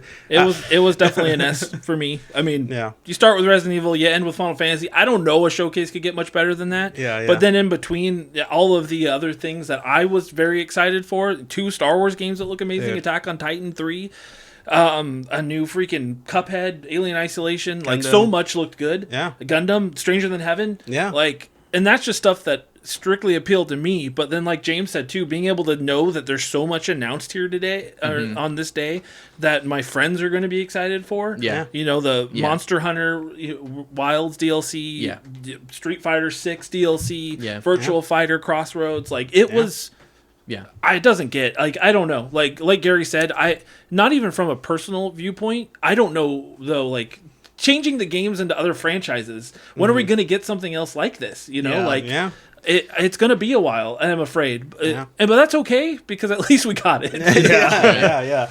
I feel like E3 used to feel very like segregated, for lack of better words, right? Like you're like, I'm waiting for my specific platform to show up to want to watch look it. at me. Gotta go to each publisher's like Yeah, thing. but like I mean, even Ubisoft is like 10 minutes of Just Dance. yeah, and I feel like Jeff said at the beginning and the end of the presentation, he's leaning really hard into whatever platform you're on, we care about you kind of situation. They're kind of platform agnostic, and whatever system you have, it has games in this presentation. Yeah. And again, like different genres, different platforms. Everybody got touched a little in this one. Less Nintendo, but a lot of it's coming to Nintendo, like I said. So like, it feels like a presentation for everyone, honestly. Yeah. And that's a good thing. That's the variety, new games, new, stuff that we know about. But yeah, it's just, it was like that feeling I got when I watched like the Nintendo Direct from last year. It was like just a bunch of new stuff and, just getting you hyped for things, and it had something for everybody in it. Yeah. And it was just good. Yeah. Absolutely. And the Wolf Among Us too. like Yeah. Like a 10-plus-year-old announcement finally getting showed It's too. back. Like, I'm telling you. Dude. it's not even the most exciting thing for me, but that's just kind of like, it's a little bit more like the icing on the cake of how this was such a good showcase. Yeah. Yeah. Anyway, so yeah, definitely an S for me. All right, so let's move on to the Xbox showcase. They did this on Sunday. I was at convention, so I didn't watch it until later. Yeah. But you know what? I've always been pretty open. Like, Xbox not my favorite, but this showcase, I was like, Xbox is back. Like, I was like, this is good. This is good. And one thing I've always said is, like, Sony needs Microsoft to be performing at its best to potentially stop sucking, when it comes to some of their decisions. They need competition. Yeah, and that's this just the truth. There's things that I'm excited for here, and also it gave me, like, I'm very happy with the way that this looked. It makes me excited for the future of Xbox for fans and for myself even. Like, it's very positive. But anyway, started with Gears of War E-Day, a game which had been previously announced, I believe, but this is the first, like, gameplay footage. I am not a Gears of War guy. I've never really played any of them. I did buy Reloaded, the recent remake, because it came to PlayStation, and I was like, yeah, I gotta play it. Play this. But this game did look good. It looks really good. Yeah. It's a series that I don't really have a lot of experience with firsthand, other than watching my brother play it. Like, it's one of the few games I spent time watching my brother play, because he played it a lot online, and he was really good. And I don't know, it's a very unique kind of shooter, just the way you approach combat and things, like hiding behind walls and just moving from, I don't know, concealment to concealment, taking out baddies, chainsawing stuff, somehow still feels less violent than Wolverine. I think because you're not, like, right there. Typically one of the more graphic series still feels somehow more tame than Wolverine. Gears of War was always known for the fact that it had gore settings, though. Yeah, that is true. That is true. No, but this seems to have, I don't want to use the word substance, but it feels like there's more of a story element to it. Seems like they're going back to the beginning and talking about how kind of this universe started, or how these monsters arrived on their planet. But yeah, I'm in a console exclusive, one of two that were in this presentation, so they're kind of trying to get back into that, listening to their fans. This new, the new director of Xbox is trying to listen a little bit, but... Yeah, I mean, I think that's great. I think it needs to be... frankly, it might sell some on PlayStation, but it's never going to sell like it would on Xbox. Yeah. So it makes sense to keep it exclusive. Yeah, and I might get it. I don't know. Maybe. We'll see. We'll see. A classic James, we'll see. Yeah. I mean, then they showed some footage from Halo Campaign Evolved. Yeah. Announced that there's going to be some prequel missions, which is cool. The game looks awesome. This is still coming to PlayStation, so guess what? I know. I'm going to have a Halo game on PlayStation. So weird. It feels strange. wrong. I would not. It seems strange, but it's like...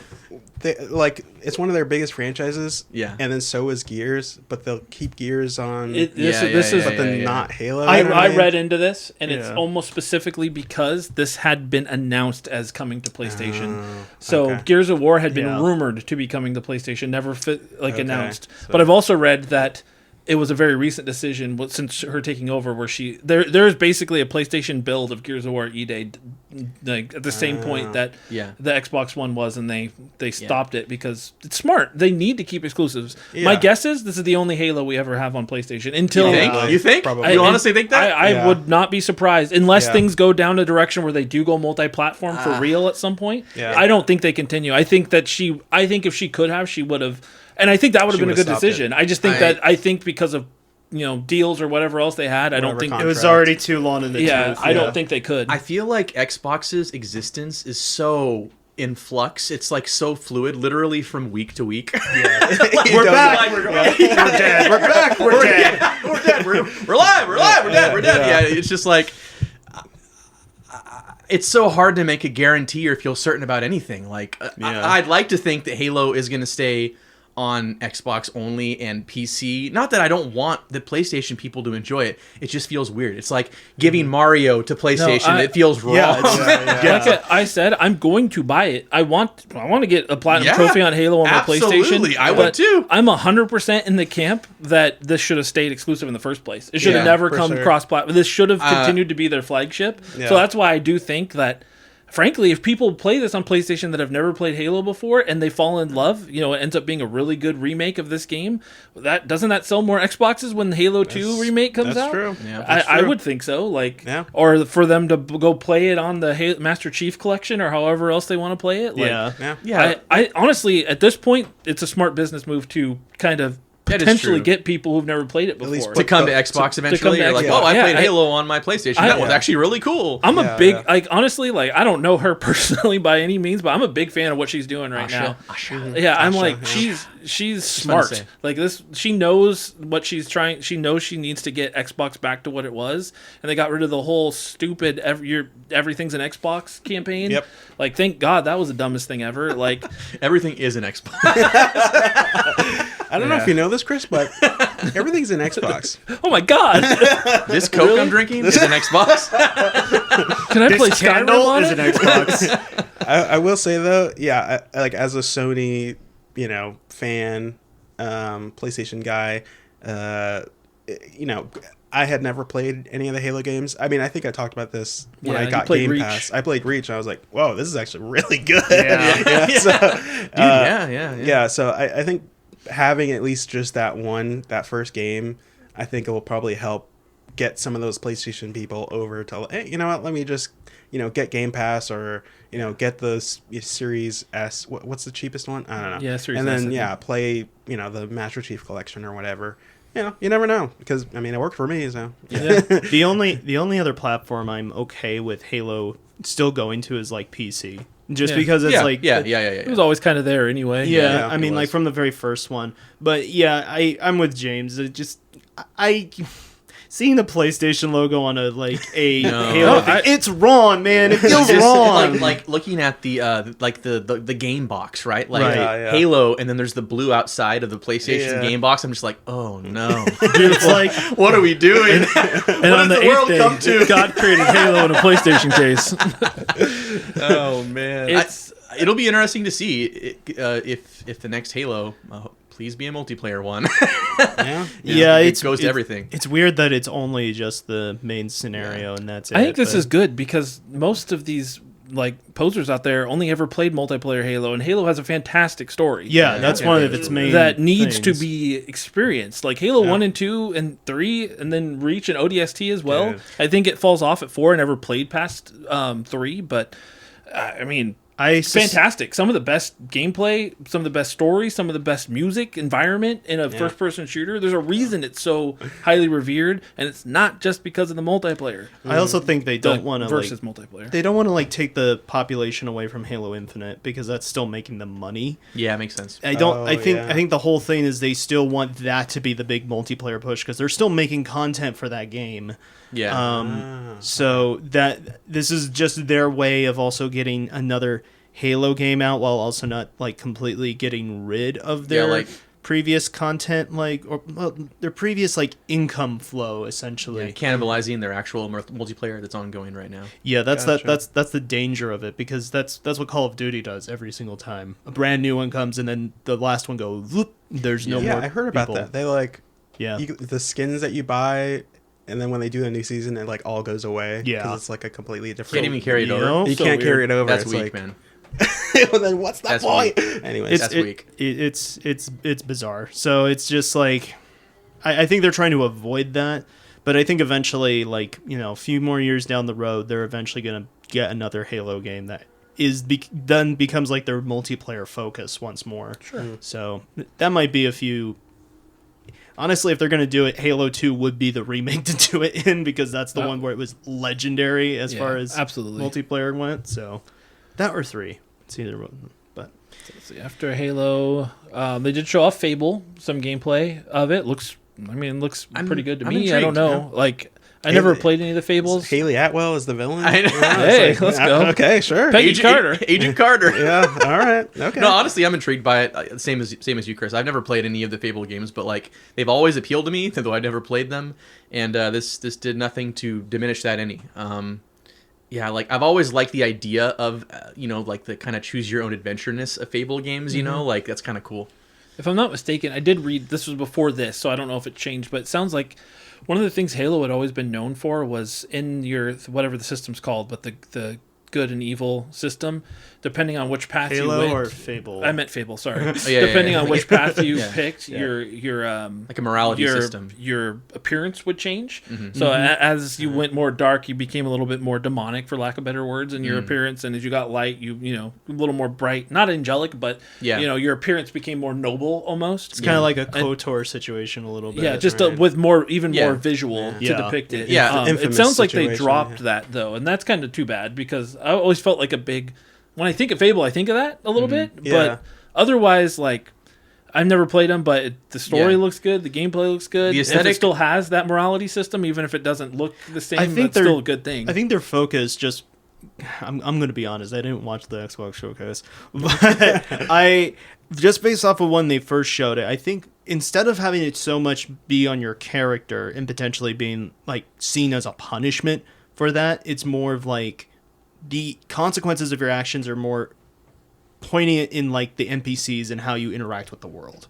Like what you're going to do, and maybe like some of the choices you make are going to cut some things off, or people are going to treat you differently or something like that. Yeah. So it's a lot more like the world is reacting to you in a different way based off of your morality, rather than it just being like, well, what if I don't want to look like a raggedy, like homeless hobo because I decided to kick a chicken one too many times? You know, when you put it like that, that is smart. That makes it for better immersion. Yeah. Yeah. Well, I mean, like the trailer. My only concern is it's another cinematic trailer. We didn't really get to see gameplay again. Fable's been all cinematic trailers so far. Yep. But I will say it was like again narrated by Haley Atwell's character, and like she begins to tell her story, some like trauma she went through, and then like the more she talks, you're like, oh wait a second, she's like, I am the bad guy. Yeah, and yeah. you're like, so but she's not also the antagonist. She's also the protagonist, because you can be her, I'm assuming, or you can be any spectrum of a character is what I'm saying. Yeah. Yeah. I mean, I do like the humor of some of the other trailers. There was a little humor in this new trailer, so you know, I expect it to be, you know, kind of funny. I mean, They had Richard, what's his name? Ayoade, yeah. I mean, comedic genius, honestly. So yeah, I'm excited. Looks cool. I'm not a huge fantasy guy, but I'll play that.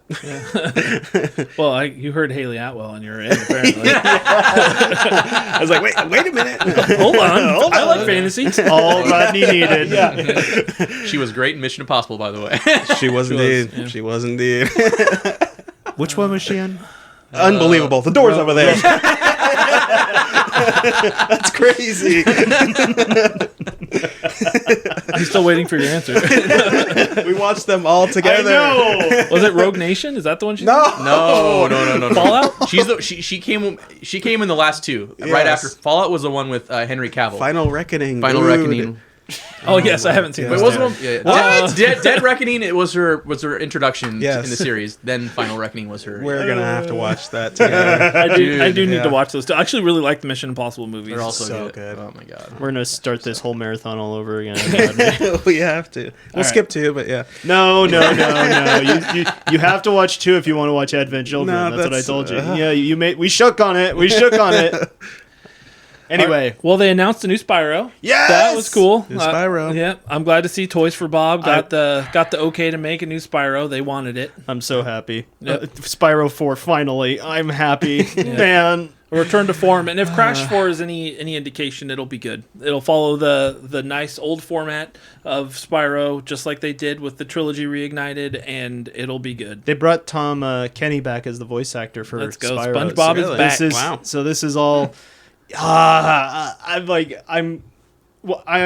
learned about this like after the showcase had ended, and a friend of ours was like, "Oh yeah, there's a new Spyro game." I'm like, "What?" Show me the clip. Still waiting on Banjo to come back. Who knows? Or Any any of the Xbox other, showcase. or any of the other rare franchises. You for think that you're matter. waiting? Think about poor Rob. Yeah, I know. Crazy Taxi World Tour. That go. got me hyped. That's pretty sick. Let's go.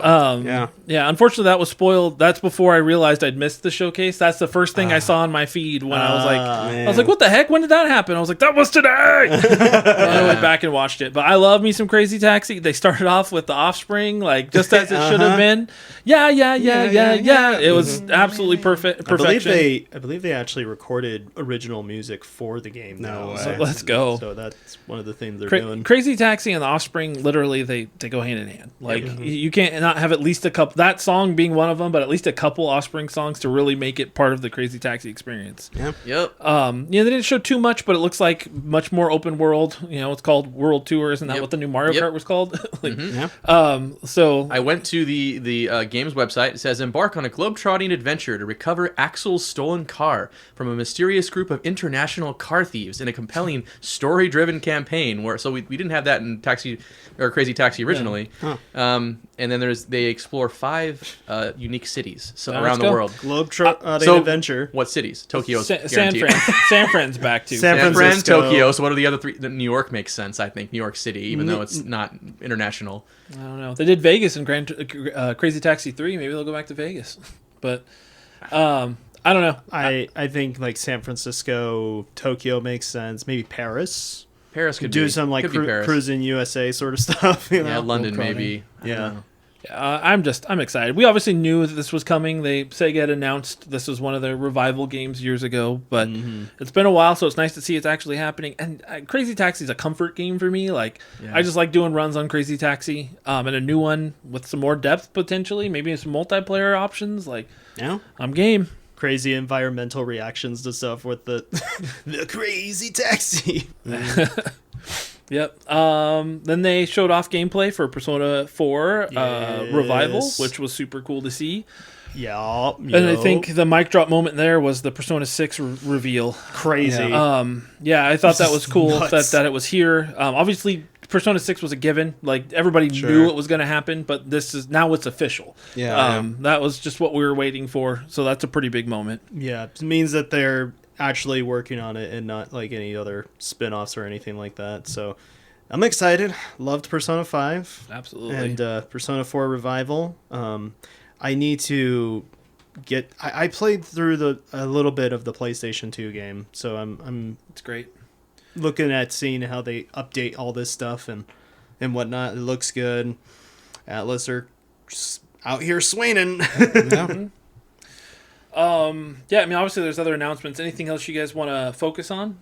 Bad Magpie, Vivarium. Those look good. Those two, sort of. Yeah, Vivarium was just striking, really cool. It's like, what is going on? It's so cool looking.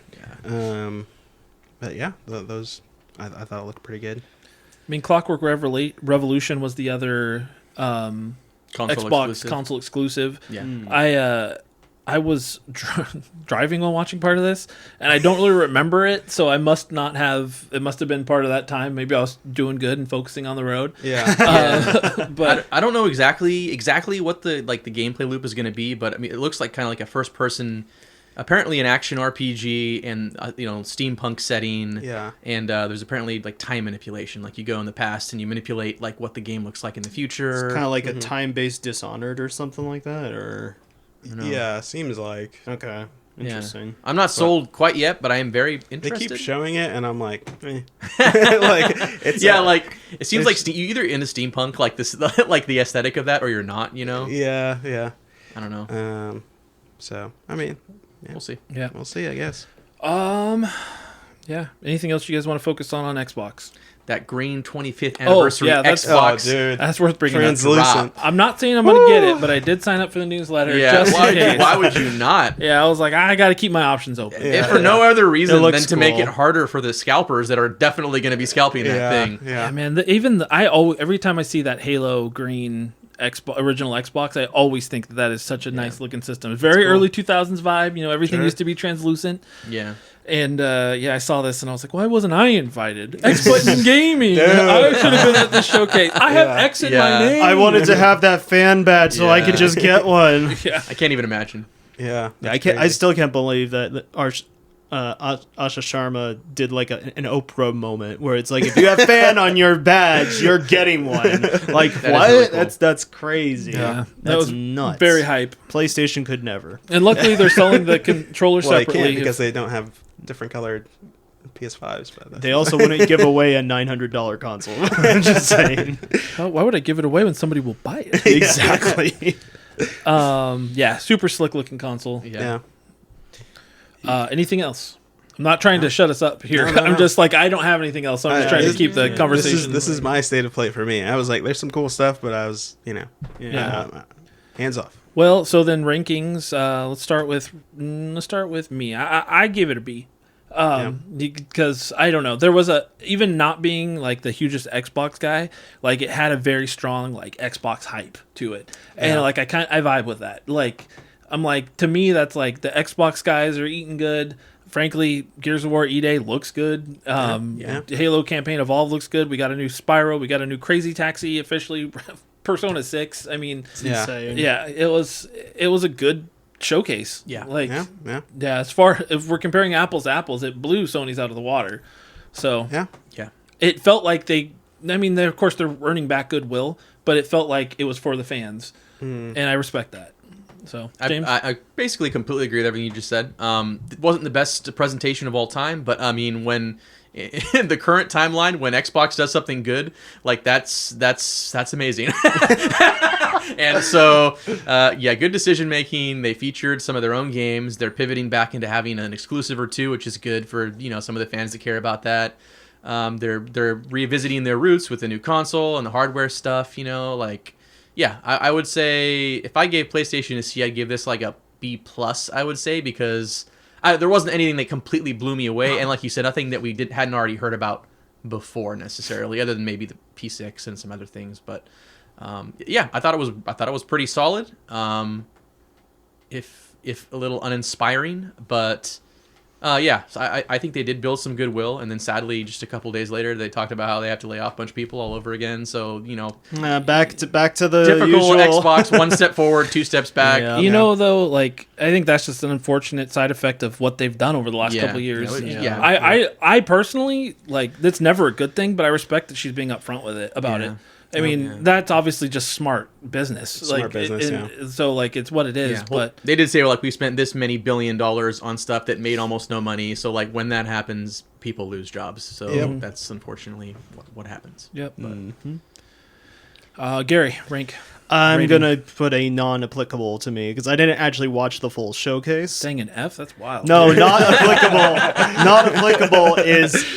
I feel weird ranking a whole showcase that I didn't even watch. Like, the highlights were the big portions for me, and if I really wanted to give it, like, a ranking based off of that, then it's like, I'm not ranking the whole thing.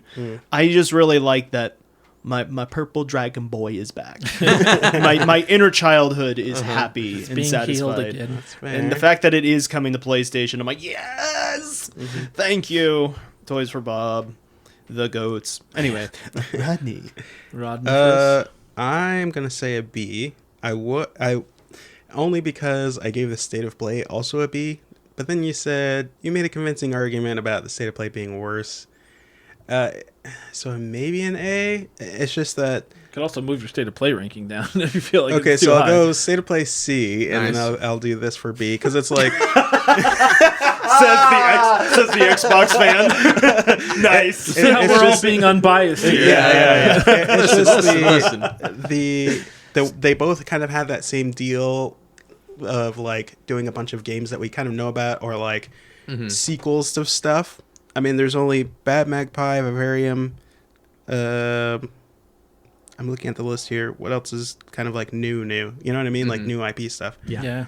Everything else was like a sequel of something, So for me, in terms of like just presentation, because it's like there's stuff that I actually like that I thought was cool. It's just, but in terms of like a presentation, showing off, games, kind of generating hype to want to make people buy an Xbox or whatever you want to call it, is like, yeah, man, it was a B. Yeah. I agree. Obviously, that's what I said. Yeah. All right, let's move on to the worst. The big N. The Nintendo Direct. Depending on who you ask, sure. I don't know if I call it a big N, but People call it that. this wasn't coined by me. Oh, goodness. Chris is staying away from our conversation. Smart. Yeah. He doesn't want this to get the same age rating as Wolverine. He was so engrossed in what they were saying that he missed my diss. So it's perfect. It's fine. All right, so the Nintendo Direct. This was 2 days ago now. When was this? Tuesday. This was on Tuesday. Yeah. Tuesday, So So a 6 in the morning. perfect week wrap up. Yeah. Sony Yeah. starts on Tuesday, Nintendo ends it. Yep. Yep. and they started off with gameplay footage for Rhythm Heaven Groove.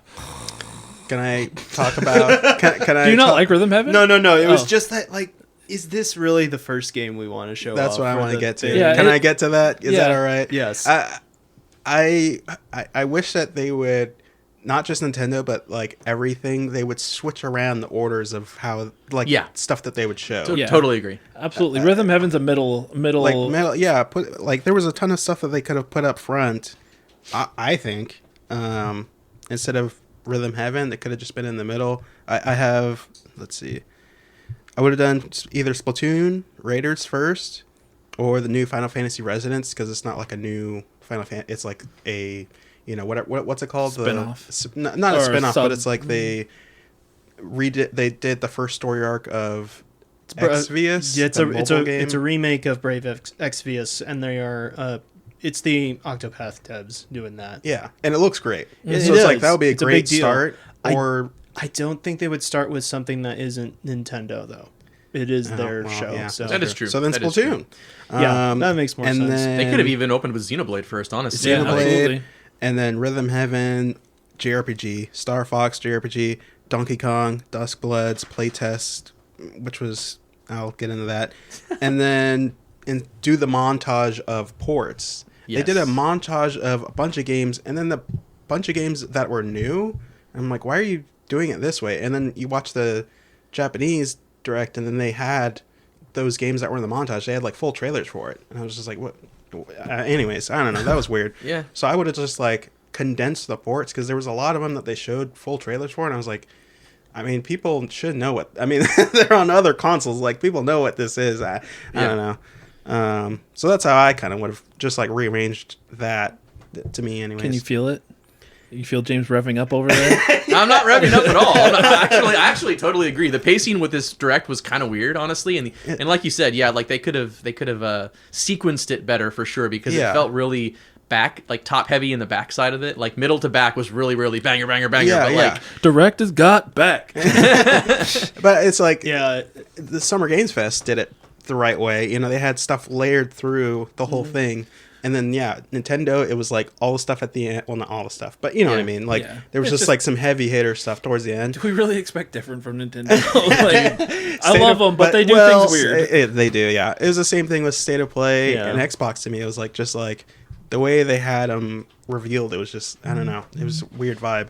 it just didn't feel like they had a big, massive like game to show at the beginning. Because like if we go back to like I think what a lot of us Splatoon, yeah. Well, honestly, they should have opened with Fire Emblem. Is what Or they should that. have. They should have Yes. opened with Fire Emblem. That's what they Absolutely. should have done. Yeah. That's like it just seems obvious to me now, just thinking Yeah. about it. That's That's a big one. It's one of the biggest games that they have coming out this year. Yeah. So Yeah. it makes sense that they could probably put that at the front. Yeah, And then Rhythm Heaven somewhere in the middle. It's like you're doing this game a disservice because people are already groggy, waking up. But I and- think maybe, I don't know if any artist says the reason in my head now why they did it is because Rhythm Groove Heaven is actually on Switch 1, and they wanted to like organize. Sure. This is the big Nintendo Switch 1 only game that you can get soon, and then now we're past it. All things that are on Switch 2. I think that's what they were thinking. but the in their problem- defense, they do say that too. Yeah. They Yeah. did specifically say like now we're getting to Switch 2 releases. Yeah. So I mean, but Yeah. But I also completely understand. I like Rhythm Heaven. I Sure. think that it's Sure. a cool game, but it doesn't. It's not. I think Gary just said it. Like everybody's waking up. You're watching this. It's not. It's a very mellow start. It's not a Yeah. very exciting. Frankly, the Rhythm Heaven demo or a trailer isn't going to like convert a bunch of people who weren't getting Rhythm Heaven in the it first looks place. neat. It really Yeah. does. But it's like this did not do it any favors. No. Like, No. Yeah, it should have been in the middle. I think that's absolutely true. Yeah, like Summer Game Fest had Resident Evil, bang. Yeah. You know? This is no Code Veronica. Yeah. I'm sorry, Rhythm Heaveners, but like you open up with Fire Emblem, bang, and then you end with Zelda, bang. Yeah, That's, you have a similar sandwich, like Chris is talking about. You know, exactly. right here, this was a sandwich with only one open Piece of bread. Nintendo gave us an open face sandwich. Yeah. It's more like pizza. Which is good. I like a pizza. I'm not knocking it. I'm just saying. I'm glad I'm not going crazy. And there's other people that The are pacing not. was weird. The pacing was absolutely weird. This and State of Play at Xbox is just like you could have just like flipped stuff. I don't want to get into it too much, but You're right though. Yeah, well, I mean, I think you're right. I think it would have been better if things were done, but I do think Rhythm Heaven are done differently, moved around properly. But Rhythm Heaven does look really good. It looks like a good game. I think they're one of the most clever rhythm-based games out there. It looks really cool. fun. It looks really It does fun. look cool. Honestly. It looks fun. But yeah, Gary said it. They're not. I don't think they did themselves any favor by putting it here. Like, I don't think it's going to push sales, unfortunately, because the games deserve more attention. They are really well created in their rhythm. Like, it's not just the simple. I mean, it is the simple push of a button at the right time, but they do it so much more cleverly than a lot of rhythm games. Yeah. It's just there's so much expectation that we have from Nintendo Directs of like, okay, what is that first game? Like, you go back to the Switch 2 Direct, right? Mario Kart World right out the gate. It's pretty big. So to have it as the first slot, this just goes back to the Game Awards thing with like the last slot being Highguard. And it's like, what are we doing? It's like, we need to put these things where they belong and not like give. Yeah. It deserves attention, but it doesn't deserve the weight of responsibility that slot has on it. You're saying Xbox shouldn't have ended with Call of Duty Modern Warfare 4 DMZ mode? Yes, I am. You know what I mean? Like, it was just like, what are we doing? What are we doing? It's considering also they already had their own showcase of that like a week prior, so nobody can see that. Why? Yeah. Same. Anyway, Nintendo. Well, sorry to get us sidetracked. No, that's perfect. It's what we need to talk about. We're covering more than just the games. I mean, it's important to talk about what maybe takes away or makes a direct or showcase in general better or worse. Sure. But I mean, after that, I think it was cool that they announced Dragon Dogma's 2 expansion, Dark Arisen. Oh, yeah. I also think it's funny that is the name of the expansion from Dragon's Dogma. Yep. I love Joel's idea, Dragon's Dogma 2 Dark 2 Arisen. I think that's a really great title. Dark, they 2 Arisen. They missed the opportunity. Yeah. But I did see that, and I got excited for Joel because I know he loves those games, and I'm sure plenty of people do. With how much I like Capcom nowadays, I should play them just because I'm sure it's a hit. It reviewed well, people love them. It's once again another PS5 built game coming to the Switch 2. That's kind of nuts. It is. It's crazy. Again, there was a lot of ports, but it does show that like the Switch 2 can handle this stuff, dude. So if optimized correctly. Well, Stellar Blade, they showed right after that. That's a very intensive game. Yeah. Very cool stuff that they showed. They just did give it a lot of time to each of those ports, but it's just like the Switch 2 can handle it. That's Lies good. of P is another one. It's literally a modern console. Like that's weird to say. Like graphically, processing wise, just like the demand that the game is put on it, it can handle them. Yeah, and I did laugh though. I every single one of these ports I kept seeing. I'm like, so how many micro SD cards are people going to have to buy for this system? Like, how many? that is a problem. That is definitely a different problem that's created. That's for the Switch 3. Jeez. Well, I can say every time I see another trailer for the Orbitals, that game, it looks cool. The art style of that game just is so perfect. Hey, bud, we're summer 2026. It's summer.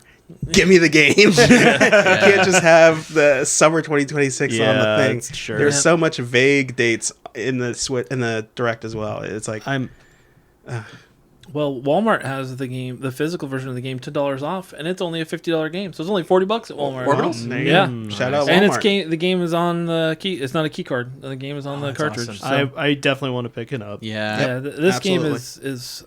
Yeah, it's a Switch exclusive. It feels nice to support them. It's a time exclusive, but it is. Yeah. This is the kind of game that I would generally prefer for my PlayStation, but I think I might pick it up on Switch to play it day one. And I think I'll probably play it with Jasmine because it just looks really good. It looks cool. Yeah. Yeah. Love the style. Yeah. gameplay. Yeah, absolutely. It's kind of that It Takes Two vibe, but with a really, really cool 80s anime vibe. Yeah. One Piece Grand Gourmet. I'm all into One Piece I'm now, in. baby. I'm So in. I was like, a Sanji-based cooking game. Let me give me some Boa Hancock, and I'm a happy man. One Piece, yeah, it looks good. Lots of characters showing up. The customization of the ships and It's everything. cool. Like I was like, yeah, done 100%. As soon as something looks like a Game Boy Advance game, I'm always like immediately interested in it, and it looks just like that. Absolutely, the art style is perfect. Like, Yeah. I'm very much so looking forward to that. Like, simple. It's kind of that easy gameplay loop where you go in and you just, I'm sure, I mean, I don't know exactly, but you go in, you cook some meals, you organize some stuff, you go play something else, you come back to it later. You know, Yeah. like 100%. Like, looks really good to me. Pokemon Pokopia. Some of you guys may have heard of this game. It got a expansion pass. It's only one of the best games of the year so far. What? It's so good. I It's keep so hearing good. about this game, It's man. so dang good. Yeah, so it's got the free update and Yeah. an expansion pass reveal. So that was cool. It's happy for James. I'm very You get to Listen, guys, don't deprive yourselves of this experience. I'm telling you, this is not exactly a Pokemon game. I mean, man. it is, but it's not. But it's great. I need Do to it. take my vitamin Pokopia. Is that what you're telling me? I think you get. Yeah, I think you do. Yes. Vitamin P. Anything you want to say about that? No. Just I'm excited that there's a free update. You know, there is optional paid DLC, which people will. You know, they're going to be. You get mixed reactions to. I'm just glad that it's coming relatively soon. There's 3 waves of it, and you know, this game is getting a way more support than something like Animal Crossing New Horizons ever got. Well, that got support, but it came like took a year or so two long. later. It was just like It was a couple years later on, before guys. the first big DLC came. Yeah. Yeah, I think this is the kind of game you expect DLC for it. I think Yeah. if you actually like it, you'll buy the DLC. Yeah. If you're done with it when you buy, then don't buy the DLC. That's really all it comes down to. yeah. And then Fire Emblem Fortune's Weave game looks fantastic. Yeah, I'll play it. It does look good. And I'll play it. It Four does playable look good. four playable character. You're not at. There's no custom character this time. You're playing as the people. Yes. Man. I'm excited for it. It's made me want to play. I mean, I have played Three Houses and I played Awakening. I have done a good job of collecting multiple Fire Emblem games that I still haven't played. So I was talking to a friend of the pod, Daily Beating, a bit today about what I want to play next. And I think I'm going to play. Is it Echoes? Not Echoes. It's Echoes of Wisdom. yes, Echoes of Wisdom. There's a the Engage. The other Engage. Switch. Okay. Because I got engaged, but I haven't played it. And the way he put it is, Yeah. it's not the best story, but possibly the gameplay best is- gameplay. And that's what I've heard I'm kind of too. vibing with that idea. Yeah. Speaking of, Daily Beating's been on the pod a couple times. He did put out a video doing his thoughts on the trailer for it that released at the Direct. Worth a watch. So check him out, Daily Beating. Dude, is it just me? I mean, I haven't even played Three Houses, and I have to before this comes out. I'm like, Yeah. I've heard so much Three Houses music to the point where it gets to like that final part of the trailer, and you see Sothis, and you're like, what? Is this just a direct sequel or something? Like, what's going on? This is Dude, nuts. It just seems like anybody who picks up the game falls in love with it in one way or another. Fire Emblem Three Houses. I historically hate Fire Emblem, or I just like to hate. I just have fun hating on it. You don't but- like the fact that there's so many fighters of them in Smash. That's the thing. That was the instigator of the whole hate on it. But like, man, people love this game, dude. Like, Hannah hadn't played it. She picked it up, and now she's gone through at least 2 or 3 of the house, or 2 houses, I think, and like, she's been really busy, like just reading. When she gets downtime, she likes to just read like manga and other books and stuff. Like, but when she picks up her Switch, she is just coming back to Three Houses repeatedly. Like, it's such a replayable game, and like, I'm sure she's super stoked for this game. This game's just giving the vibes of it too. Yeah.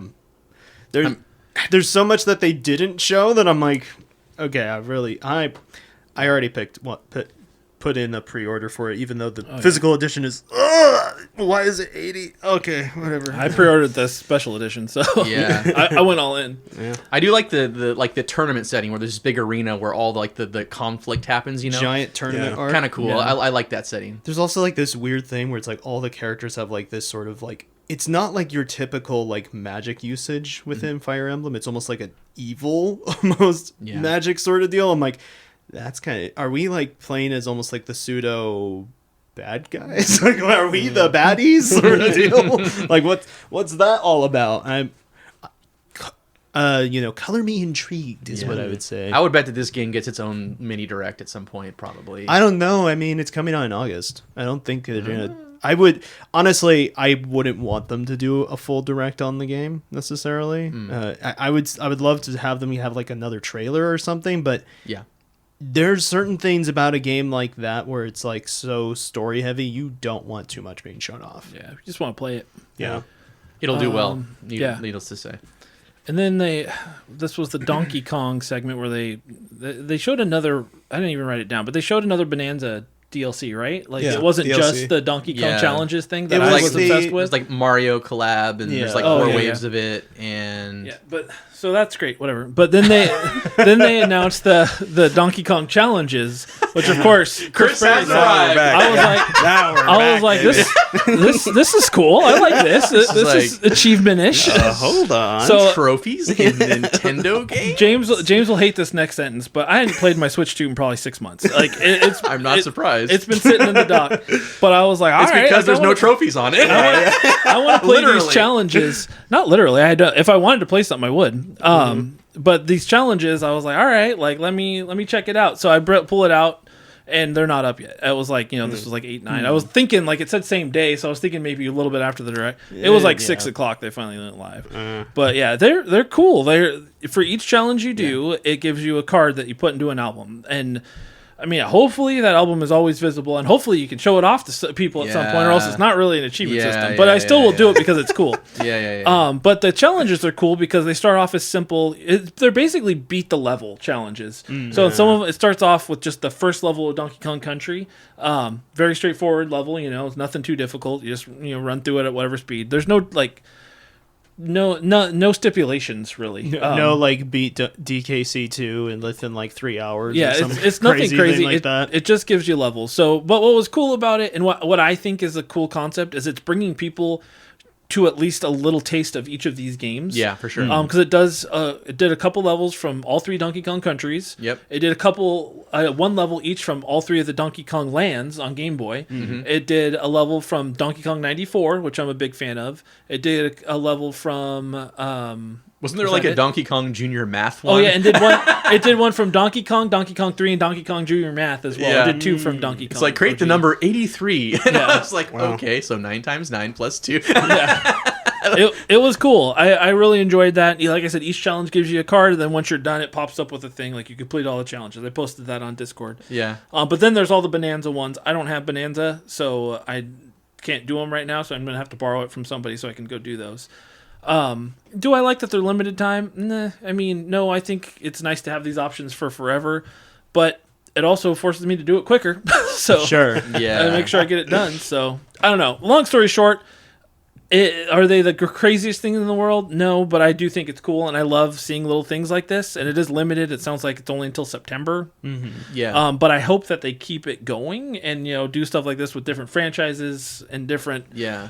different games, and just kind of keep let me build this album up. I like the concept of it. Yeah. Yeah, I agree. I knocked out all the NSO old school Donkey Kong ones yesterday, just because I wanted to be able to talk about it a little bit, and it was pretty cool. There was one too where you beat King K. Rool from DKC? Yeah, that was like the hardest. Yeah, challenge, I think. probably. Yeah, but It's not very hard. it's pretty cool that they're doing it. It's a smart way, like you said, to introduce people to games maybe they've never played before, and it doesn't force them to play the whole game or for God's sake replay the same game over again. I hate those achievements / trophies. They bother me greatly. And then yeah, like so I will check out the Bonanza ones. It's like you said, I don't love that they're limited time only, but I do hope that they are like they stay. They're retroactive. They're still visible. At least you can still look at them and see them. That'd be good. But it is really cool that they're thinking about new ways to maybe implement something like challenges and achievements. Wouldn't this be an amazing thing? Like I'm gonna pitch this to you. We haven't gotten to the end of this thing yet, but imagine, let's say a new Zelda game comes out or something, and around the same time they do a very similar thing for that's all just Zelda themed. Yes. Or like they do something for like a Mario game that's coming out, and they do it all for like certain Mario games or something like that. Or any of these things. Absolutely. I mean, it's a great way to get people like yeah.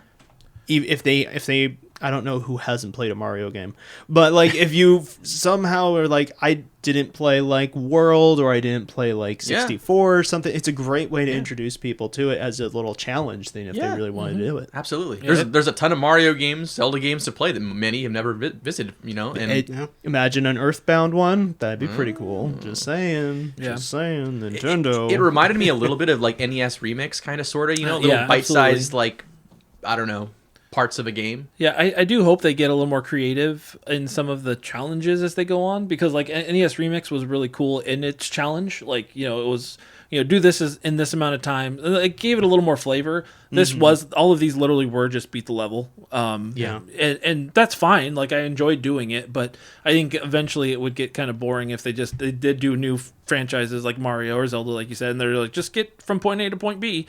Would eventually maybe stop being as fun or as unique as it is right now. I thought it was a little awkward, little weird that you have to go into the NSO app to do it. I mean, they have to put it somewhere, right? And it's probably not going to get its own dedicated app, a challenge app, especially when it's related to specific franchises. But like, the fact that you're not actually going into a game and earning these and getting like a little pop-up like you would with achievements or trophies is weird to me, but like, I'm just glad that there's an option to do something like it. It is strange. What I think is strange and interesting is that you are technically going into the game because it's verifying that you can play it, and then it's redirecting you to their ROM or whatever it is that plays, and then brings you back. It's weird, but I mean, it's not. It's odd. Obviously, the Switch is not like Xbox or PlayStation. You don't have like quick resume where you can go back and forth between an achievement menu and right back into the game, right? Yeah. Like, you have to close an app to get into the other one. So absolutely, that's why they kind of have to do something like that. Yeah. All right. Excuse me. So then you had some other announcements, and we got to another big set. We got the Xenoblade Chronicles 1, 2, and 3 all getting Switch 2 editions. Yes. All getting physical versions. Let's go! Oh, come on, James! I did this whole spiel for Final Fantasy. You should be the Xenoblade guy. I'm only a recent adoptee of the Xenoblade franchise, but you know what? It is true. Like, it is. Xenoblade Chronicles is like the Final Fantasy of Nintendo. It really is, and the caliber of these games is so dang good. I am so excited that we're getting like the best, most optimal versions of these games. I just got done playing Definitive Edition, so I'm a tiny bit bummed that I'm not going to go back and play that 60 FPS now, having just finished it. But Xenoblade Chronicles 2, Chris's favorite game on the Nintendo Switch, as we've discussed. I haven't played that yet. Will it finally run smooth? Like, I mean, man. So they said 60 FPS. They said 4K docked. They said 1080p handheld. Like, it's gonna be smooth as butter. And I'm excited. And that's the next one on my docket is Xenoblade Chronicles 2. So I get to play it. Only a few months. Yeah. And they're adding a new blade, which is cool. Yeah. I would love it to be another Xeno reference, maybe Saga or even Gears, but I'm sure it probably won't be. They just keep adding, and what's crazy is they went back to these games and added content and stuff into them. Like, 3 even has like a roguelike mode now or something like it's going to. Dude, it's nuts. That'll be time for you to play Xenoblade Chronicles 3, Chris, when you get the definitive experience of it. Yeah. In December, apparently. December. That's the only one that's coming physically and digitally at the same day. Yeah. Which was interesting. Well, all I can say is that earlier in the podcast, we had a revelation, but you can't have a revelation without a Genesis. Yeah, I know. How biblical. All these Bible titles, man. That's the reference to the newly revealed Xenoblade Genesis. Yes. I mean, not much to go off of, but it looks good. I mean, it seems like it's going to be a nice jumping off point for newcomers to the series. Yeah, it's going to be a fresh beginning. That's literally all they say on the Nintendo page linked to Xenoblade Genesis is a fresh new start to the Xenoblade series, and it's just like they give you very little to work off. I will say the trailer, had some things to say. It talked about anima, which is apparently the force that they use that gives them strength and power to, I don't know. I was sold by the vibes of it. Give me the Japanese. I know they have like the English UK VAs most of the time for Xenoblade. Yeah. But dude, since this game is kind of early and they don't have that yet, give me that older Japanese man VA, like in an old anime sort of stuff, explaining this world to me a little bit. Oh, dude, I'm sold. I'm sold. It man. Looks so good. The actual story itself and the characters that they touch on a little bit, it seems like it has a little bit of a school setting, which reminded a lot of people of Fire Emblem Three Houses. But I mean, at the end of the trailer, they show him, as always, stepping into a very Xenoblade type setting. The tall, beautiful grass, the wide open sky, and at the end you see, like the world you're in bending, like folding over on itself, and just like it's just like, man, no game looks and feels like Xenoblade Chronicles. Yeah, and you know it as soon as you're in the game. There's a YouTuber I watch. He's a Nintendo YouTuber. His name is Minato Max. Oh, I've seen this guy. He's a funny guy, but he was at the Nintendo of New York for watching the Direct. Yeah, and so he recorded like reactions and stuff, and the crowd went wild. And of course, his name is Minato Max, so he's a big Xenoblade fan. Too. Yeah, so he's just like, "What's happening?" They're all so excited. It was fun to watch. I watched a lot of reaction videos this week. I think all of us did. Yeah. To be fair. But, I mean, just as you thought things going to get better, we got Fire Emblem at this point. We got the Pokopia expansion, One Piece Grand Gourmet, Xenoblade Chronicles. Then things only get better. We get Nintendo Switch Sports Resort with flipping thumb wrestling. Let's go. Let's freaking go. Finally. I'd never heard of thumb wrestling before this strike. Why?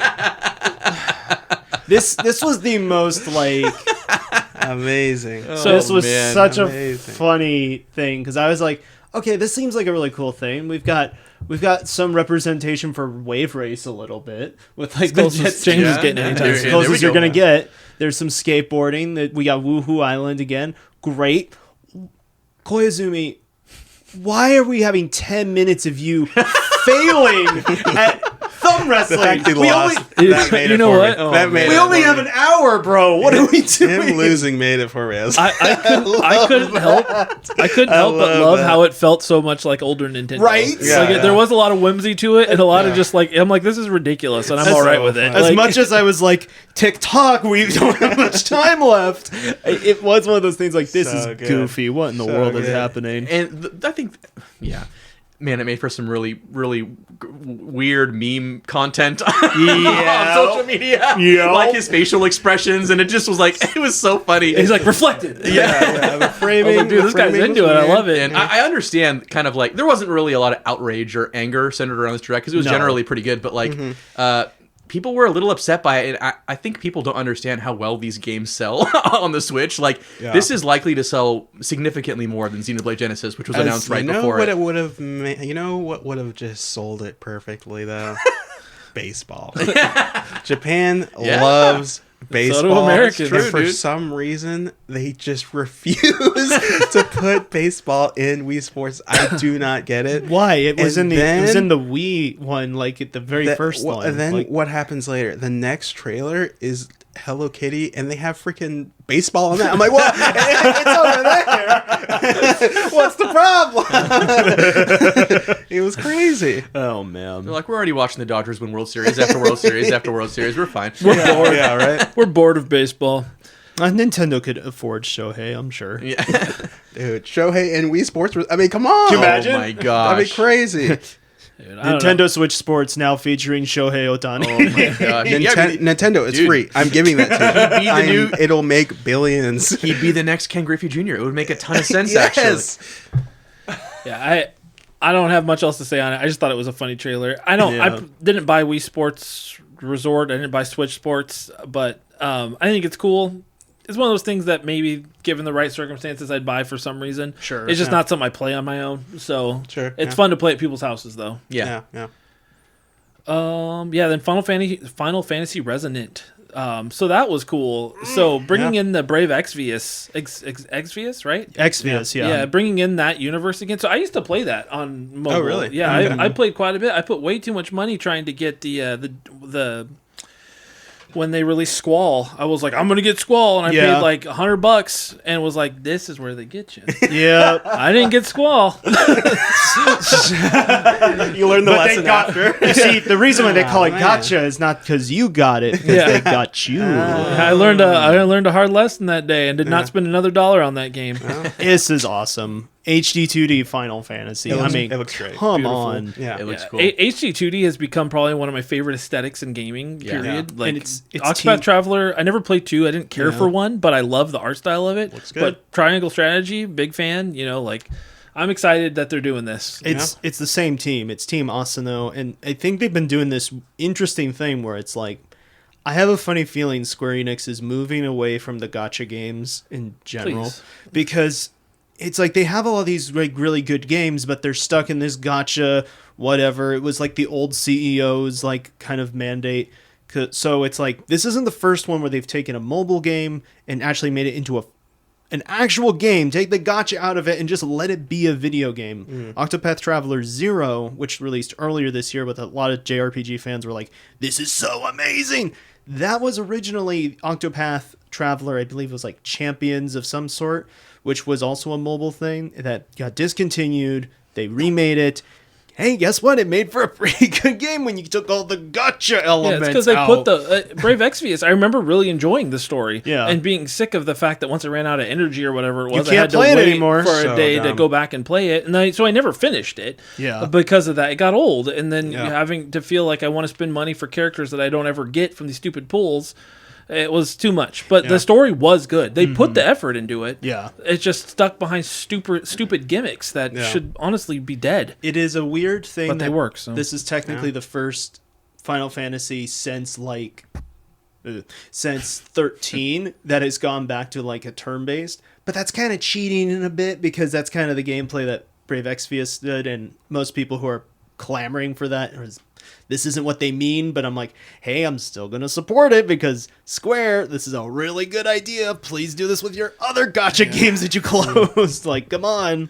And they announced a collector's edition, and I wanted to possibly support it, but stop putting acrylic figures in collector's editions. Stop. Who is clamoring I for don't know. acrylic things like I don't This know. guy. a beautiful art book, a dope sound 4 CD like, or 6 what? CD Yeah. soundtrack. Yeah. Everything else about it, nice. And then they Yeah. give me 12 acrylic standees. It's for your office cubicle, And- Chris. I work at home. My whole room is my office cubicle. It's like, where am I gonna put Yeah, this? I'm like, I will gladly display things that I care about. I don't care about acrylic standee. I'm not paying $220 Sure. $220 for that. Like, stop. Make it $50 less or $20. I mean, I probably wouldn't have bought it $200, but No. make it a lot less and take that crap out. Like, Yeah.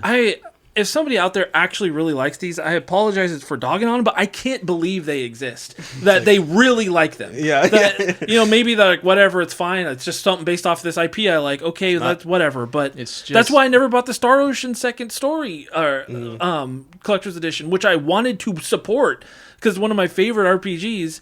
But I don't want 12 acrylic figures of the characters. No, dude, it's lame. It screams we're cheap and this is a money grab. I think Absolutely trash. I think it more screams like because in Japan they merchandise their properties like crazy. Like they'll be like, here's a brand new merch release, and it is like little folder like inserts with characters in it.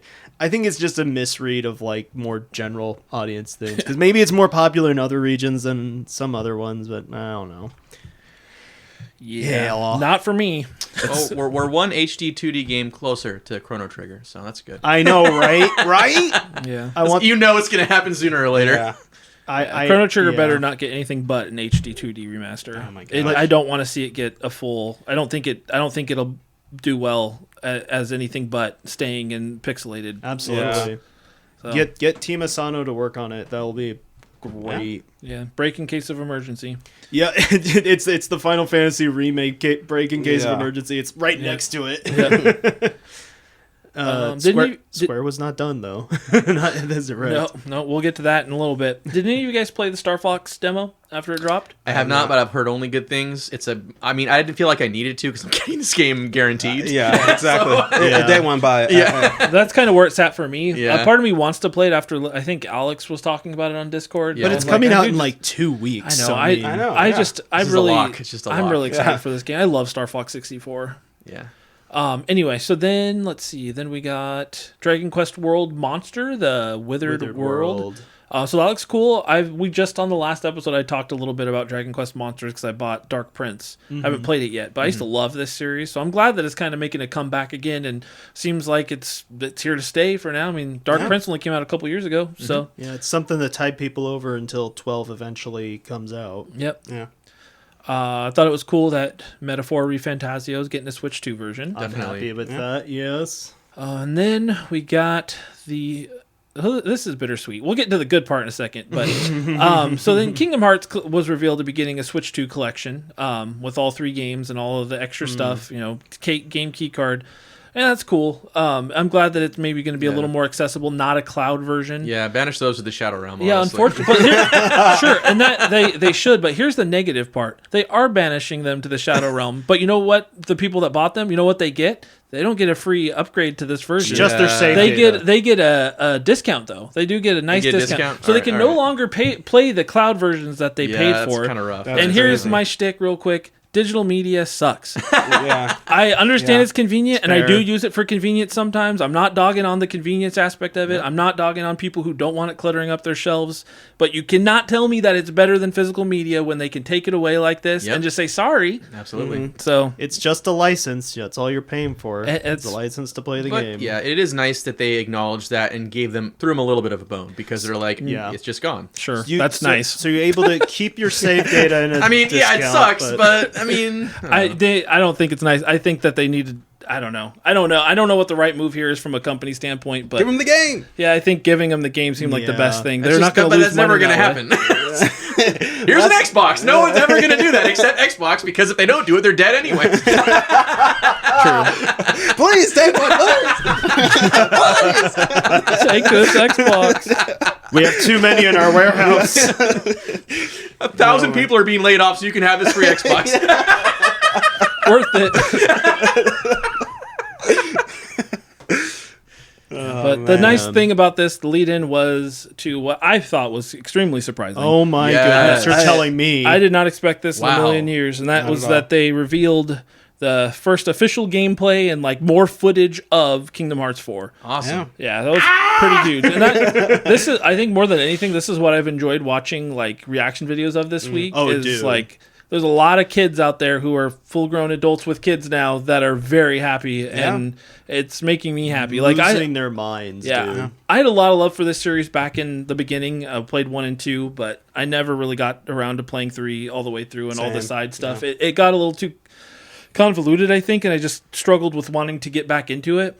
But this does look really good, and I hope that I do convince myself to find the time to go back and play 3 and get prepped for this. Oh man, because it looks really nice. there is.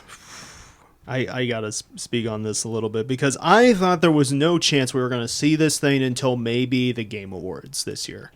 Legit, because this has been a game that they've been developing for a long time. We haven't seen a lot of the progress that we saw wasn't really that great. It's like a lot of the screenshots were like, "Oh, that's looking kind of rough there, buddy." This is looking great. No one expected it at the Nintendo thing. I was sitting there, so I was going to work, watching it on the light rail, and I'm by myself, and there's not really a whole lot of people around me, but I had to put my hand over my mouth to keep myself from like losing my mind on the train, and people being like, "What's going on? Is everything okay?" Because I'm like.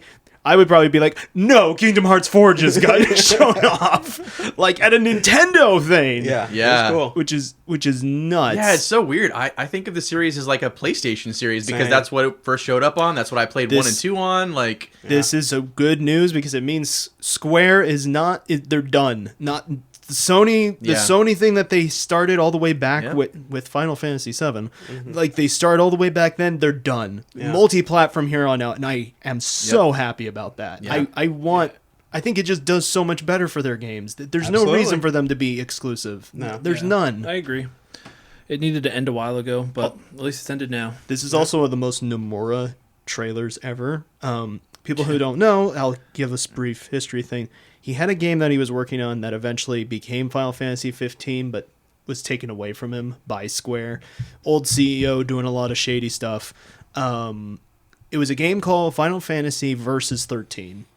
And Nomura said after he got basically taken off of that project, I am going to go back. You guys want me to work on Kingdom Hearts, huh? I'm going to go back to that with a vengeance. And I'm taking those ideas that I loved from Versus 13 with me, and I'm putting it into Kingdom Hearts. And going into that trailer, I'm like, this is very much giving Versus 13 vibes. Obviously, with some Kingdom Hearts stuff, you're not going to go all the way to like what Versus 13 was going to try and do. But, I mean, we're dealing with you're literally, the premise is that you're playing in the land of the dead. Like, what? This is neat. There's some really cool ideas being thrown around here. No release date yet, but available at launch on Switch 2. And there's some rumors that it might also be coming out in 2027, just based off of some retailer leaks recently. So, be a pretty big year. Yeah. Woo-wee, Square is back! Yeah. Like, I love it! Dude, it's just a crazy, honestly, just an insane surprise. Like, Yeah. They kind of got. It's hard for something like Kingdom Hearts 4 getting released, like, to get buried, but it kind of got buried only because it was squeezed between Zelda. I'm telling you, man. I'm telling you. Again, yeah, it's I a don't pacing. think I don't think it was a bury. I think this was the 1-2 punch towards the end. It served to be that, but I kind of agree with Rodney. Like, if you open with that, people lose. It's just like, oh my gosh. god, Yeah. what the heck? That'd be If cool. I'm not, I don't know. Maybe you guys can chime in here, but the way I've seen the internet react is I see a lot more people talking about Kingdom Hearts 4 than I see anybody talking about Ocarina of Time. Really? It's funny it's because it's like mixed together because they were so close. It's so close, and then like one has like gameplay, and the other is like Just a tease. Just a Just a teaser. teaser, Yeah. Yeah, it's Of not a game like I that's don't see obviously people coming talking out. about Ocarina of Time, but I see so much chatter about Kingdom Hearts 4. Like, the excitement was through the roof. I think because most Kingdom Hearts fans were basically living in the Sahara Desert with no information for so long. They were just skin and bones. It and is now a they've sequel, and then Ocarina of Time is just like a remake, kind of a deal. Well, so. hopefully a complete remake like Final Fantasy. like Yeah, a reimagining remake. Yeah, Yeah, that's yeah. what I'm hoping for. Speaking of, You want to talk about that trailer, James? Talk about the trailer. All right, let's talk. What happened at the end? I thought it was pretty lame. What happened? oh my god! No, I didn't think that at all. So it opens with a sweet, seductive voice, an actual voice, introducing the story to a game that maybe one or two or three, or all four of us have played at some point in our lives. All 400 million of us.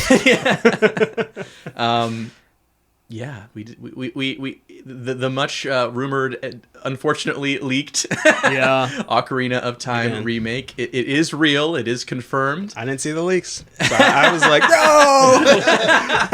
and that is the world I want to exist in. Just don't Would've been click much on the links better. that people put in I the know. chat. I'm just like, I didn't know anything. I just gotta stop reading. Just get off the internet. Just get off the internet. Just get off and the you'll internet. be just fine.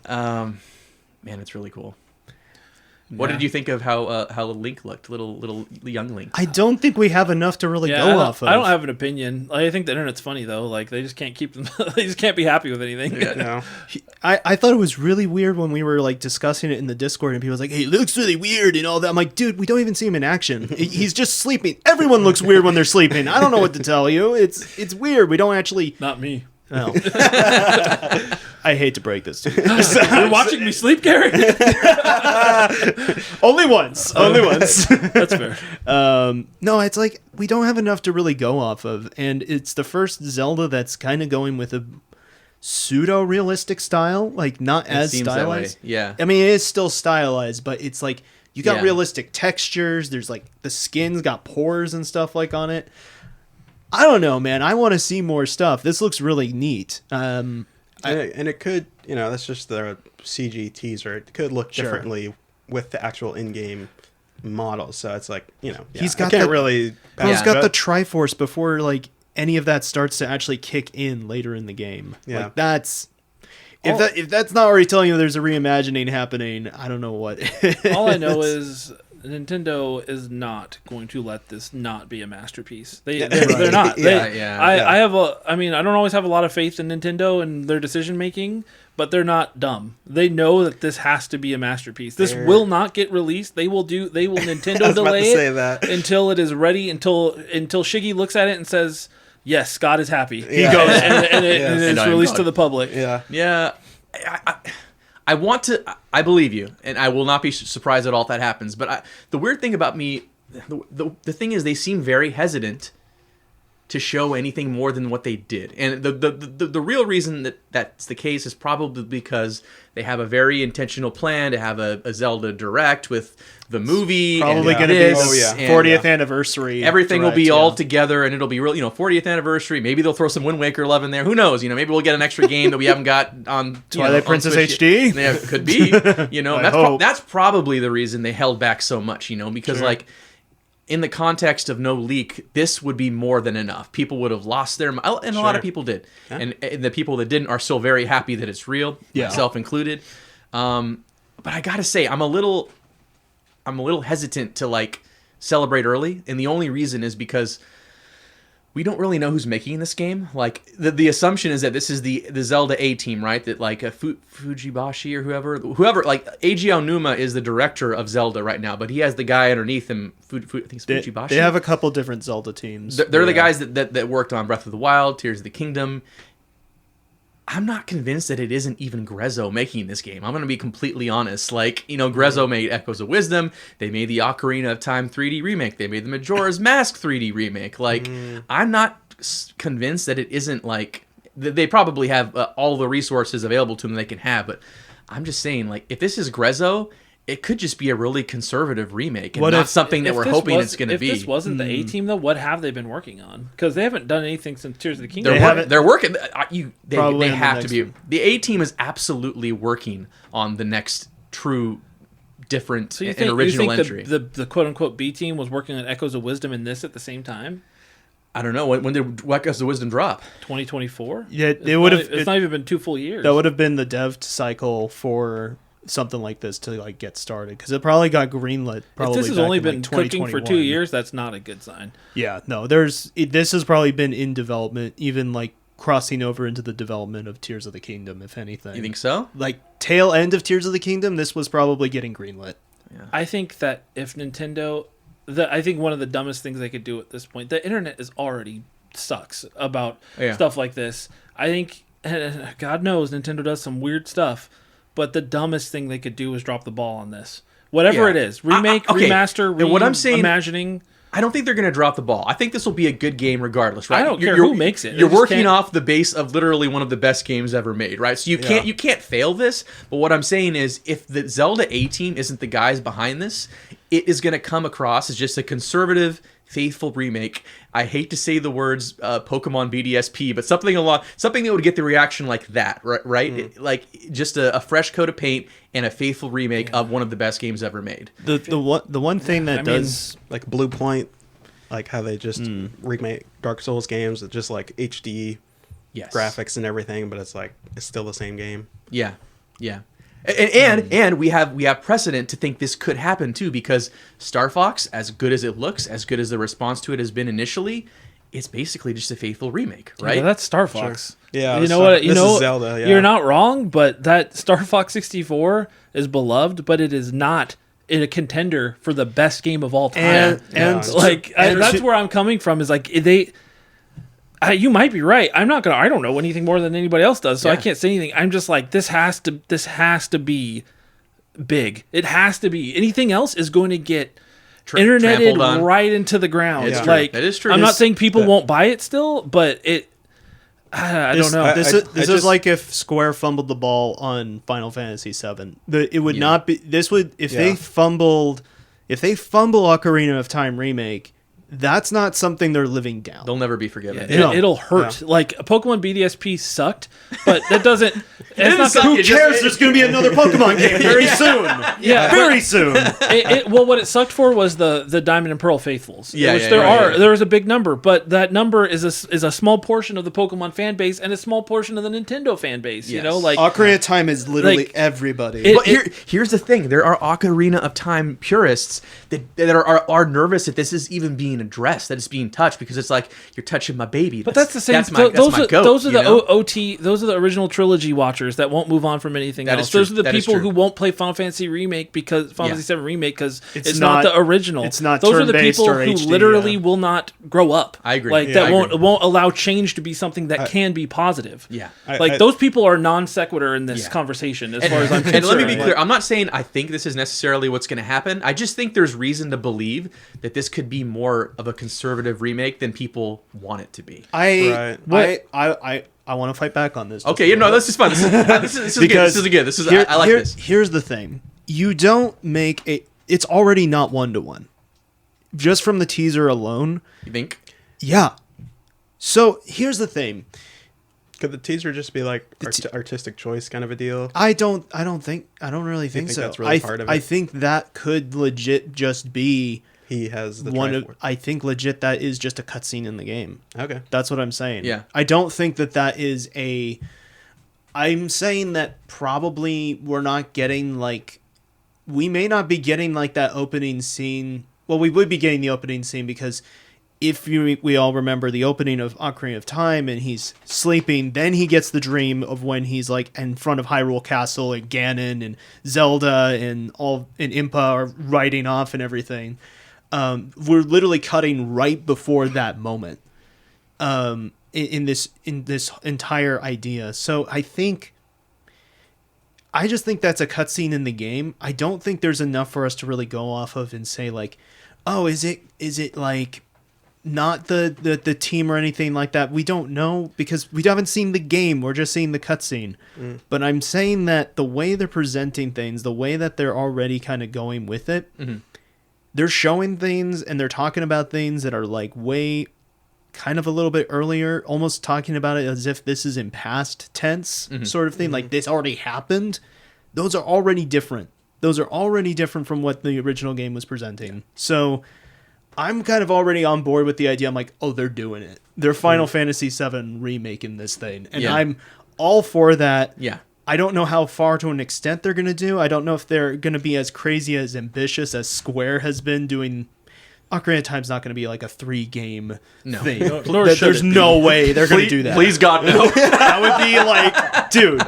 Insert disc 2. There is no way they can like pull that off. But it is a massive game and a massive undertaking. But I think if this is what they've been working on since Tears of the Kingdom, like maybe went gold and they started just polishing and stuff, if they've been working on it since then, I think we have some reason to suspect that this could be potentially really big.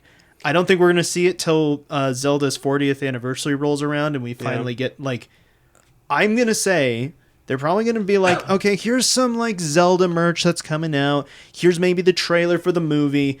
And then I'm saying like the rest of that presentation is just like showing off Ocarina of Time. And it's probably coming out in December. I think December. I'm just saying. Oh, I looked it up, unfortunate. and there's no like definitive answer on Who's making it? No. But yeah, to go along with what you're saying, Which makes me wonder. well, like the internal Nintendo team didn't show anything off in terms of like Zelda or anything. So I'm just assuming that they are working on the remake because, they're not working on anything else. But, There's been no teases about like the follow-up to Tears of the Kingdom or anything. Yeah, like so I'm just assuming that it's going to be them that's working on this. Because my mind is that the Zelda team, the A team. I mean, you can pick or choose between them and the Mario team. Who you think is the better team? They're both incredible. They're the magic makers of some of the. They all get helped by games. Monolith Soft, so it's okay. Yeah, whatever. They're the actual like awesome team over there. They're so good. Yeah. Well, I kind of lost my train of thought. I don't know. Because if what you're saying is true, and this is actually an ambitious remake of Ocarina of Time, like this could legitimately win Game of the Year. Like if it's that good. Here's the thing: this is gonna spark the 30-year debate. If it releases in December and it misses a Game of the Year or TGA nomination, it's gonna be Final Fantasy VII versus Ocarina of Time again. Oh, that'd be weird. Imagine it. I imagine it already in my head. It would be one of the few games that would release on, like a calendar year, but still get recognized, nominated the following year in the Game Awards, which would be weird. This is Metacritic Wars at the Game Awards, essentially. This has been happening for years. People debating which is the better game. Yeah. It'd be nuts. Final Fantasy VII. Anyway. I don't really have That's just strange to me. Like, those two games are so different. How do you really say one? It's because apples and oranges. It's more of like the influence that they had. Yeah. Two massively influenced. I know which game I like more, but that doesn't mean that I necessarily even believe. I don't know. They're both very influential though. So I think it's because it's like that level, and they release so close to each other. If you were a PlayStation person, oh my goodness, that game 7 is the one that like got you. If you're a Nintendo person, you're like, you're just your little turn-based RPG. Zelda's this big, expansive world, and it's like, yeah, it's like both are crazy. Yeah, both are crazy games. I if it's ambitious, I do hope, at the very least, it's probably going to be somewhere in the middle, right? It's not going to be overly ambitious. I don't think it's going to be ultra conservative. I'm just saying there's a potential for it to be, but it'll probably fall somewhere in the middle. And if that's the case, I really do want them to rework some of the dungeons. Obviously, they're going to maintain the same aesthetic, the same feel, just looking way, way better. Rework the water temple. That kind of sucks. But make the Dark Link fight actually cool. Yeah, just like, legit. Make the dungeons feel new again, because let's be real, as good as Tears of the Kingdom and Breath of the Wild are, they're literally some of my favorite games of all time. Careful. I think the one thing that Zelda fans across the spectrum can kind of agree on is that the one thing that was lost with those games is the dungeons don't feel anywhere near as good as they did, and that kind of started with Ocarina of Time, obviously. So yeah, just make them feel new and fresh. Yeah. Give me more time manipulation stuff. I posted about this in the Discord, but I'm like, it's weird that Majora's Mask is the game that manipulates time more than the game that literally has time in the title. Like, I want to be able to have some of those things that we had in Majora's Mask get brought backward into like Ocarina of Time, and actually have that affect the world in a little bit more ways. Like, if it's a middle ground between those two, that's already like a big up for me. You can do a lot with that without like going like to the ambitious Final Fantasy VII like requel storyline that they're doing. Yeah. If you're not recreating the dungeons, at least give us a brand new dungeon, a la the color dungeon, that they did in like Link's Awakening DX. You know, they added that one new dungeon. Do that. At least give us a new dungeon if you're not going to recreate the dungeons. I think the only thing they can do to really that will solidify that it is at least on par, if not better, is adding Tingle into the game. Tingle. Then we have a complete experience. We get to the end of the Kokiri Forest, and they actually they make it really sad that you're leaving, and sorry as there you go out, and then you're expecting Kaepora Gaebora, and then it's just like comes down with this little balloon. You're like, no. And now I'm here. I'm a Kokiri too. Voiced by Chris Pratt. Oh yes, please. Thank you. Voiced by Chris Pratt. All right, let's rank it, guys. Let's rank the Nintendo Direct. Rodney? What? All right. I'm gonna have to say A. Okay. It was better than I think the Xbox and the Sony State of Play.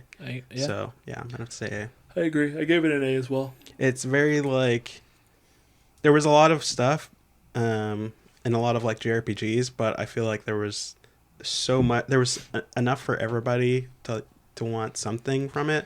Yeah, I think it was a pretty good presentation. It didn't sandwich as well as the Summer Game It did not. Fest, but it did have a lot of good fixins on this sandwich. Yeah. It was like there was. We forgot to mention Duskbloods as well. Just saying. yeah. That's a beta in 2026. That's pretty huge. So let's not forget that. It was like.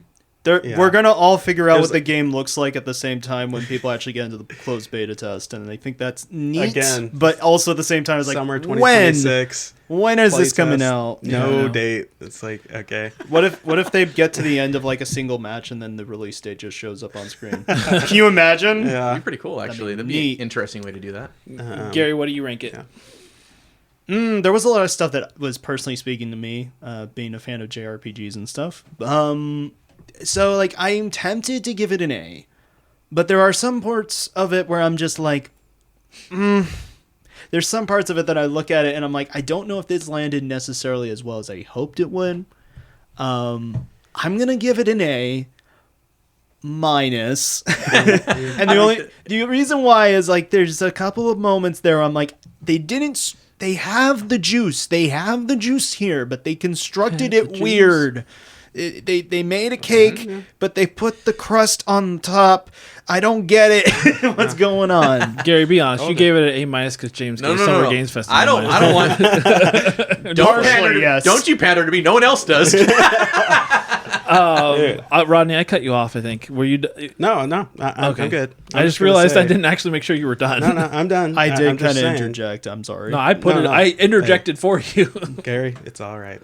I will say though, with how Gary was talking, it sounds like a pacing kind of a deal. Yes. Yeah. It's a pacing issue. Once again. Pacing. I was right. No, it's dude, just, you honestly, the pace. I you nailed like it, dude. when you look at it on nailed it. paper, you're like, I love everything that was shown here. And then, but when you watch it, it's different. It's just not it doesn't hit right. Yeah.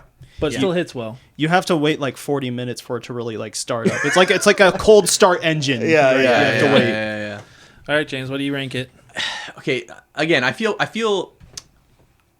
like on the surface level, if I didn't, I'm gonna grade this based on if I didn't know there was a leak, basically, because I was trying to think like my reaction to this direct was like, I know it's at the end, you know, I'm gonna love it if it's true, but I know it's at the end, right? I'm gonna pretend I did not have it leaked. Let's walk with me into a universe where the internet doesn't exist. We don't know what's coming. We don't even know how to talk to each other. We don't even know who each other are, who we are. And that if that dropped Ocarina of Time at the end, and I had no idea it was coming, my mind would have been blown, dude. I would have been like, oh my gosh. I've talked about this before. I've always said it needs a remake. Like, let's freaking go.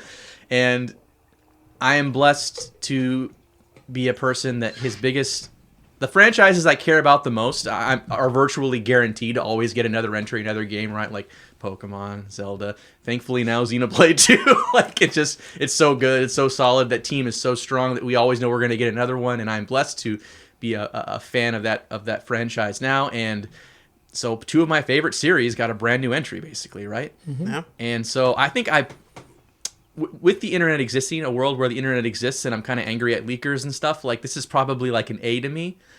In a world where it doesn't exist, and I'm getting the whole thing's a surprise, and you got Kingdom Hearts 4, and you got all the Xenoblade stuff, and you got one of the best games of all time coming at the end, and I don't know about it. This is absolutely, like, at the very minimum, an S-, because it's got the heat, dude. It's got the heat. Yeah, and I'm gonna finish it S-, just because it's only a teaser. Like I said, I have qualms. I have a little bit of hesitancy because I don't know the nature of what kind of remake this is going to be. I know what I want it to be, but I'm not sold that it's going to be that. And so I'm a little reserved on that front. And it could just be Nintendo being weird and being like, we got the direct coming. That's probably what it is. But yeah, S-.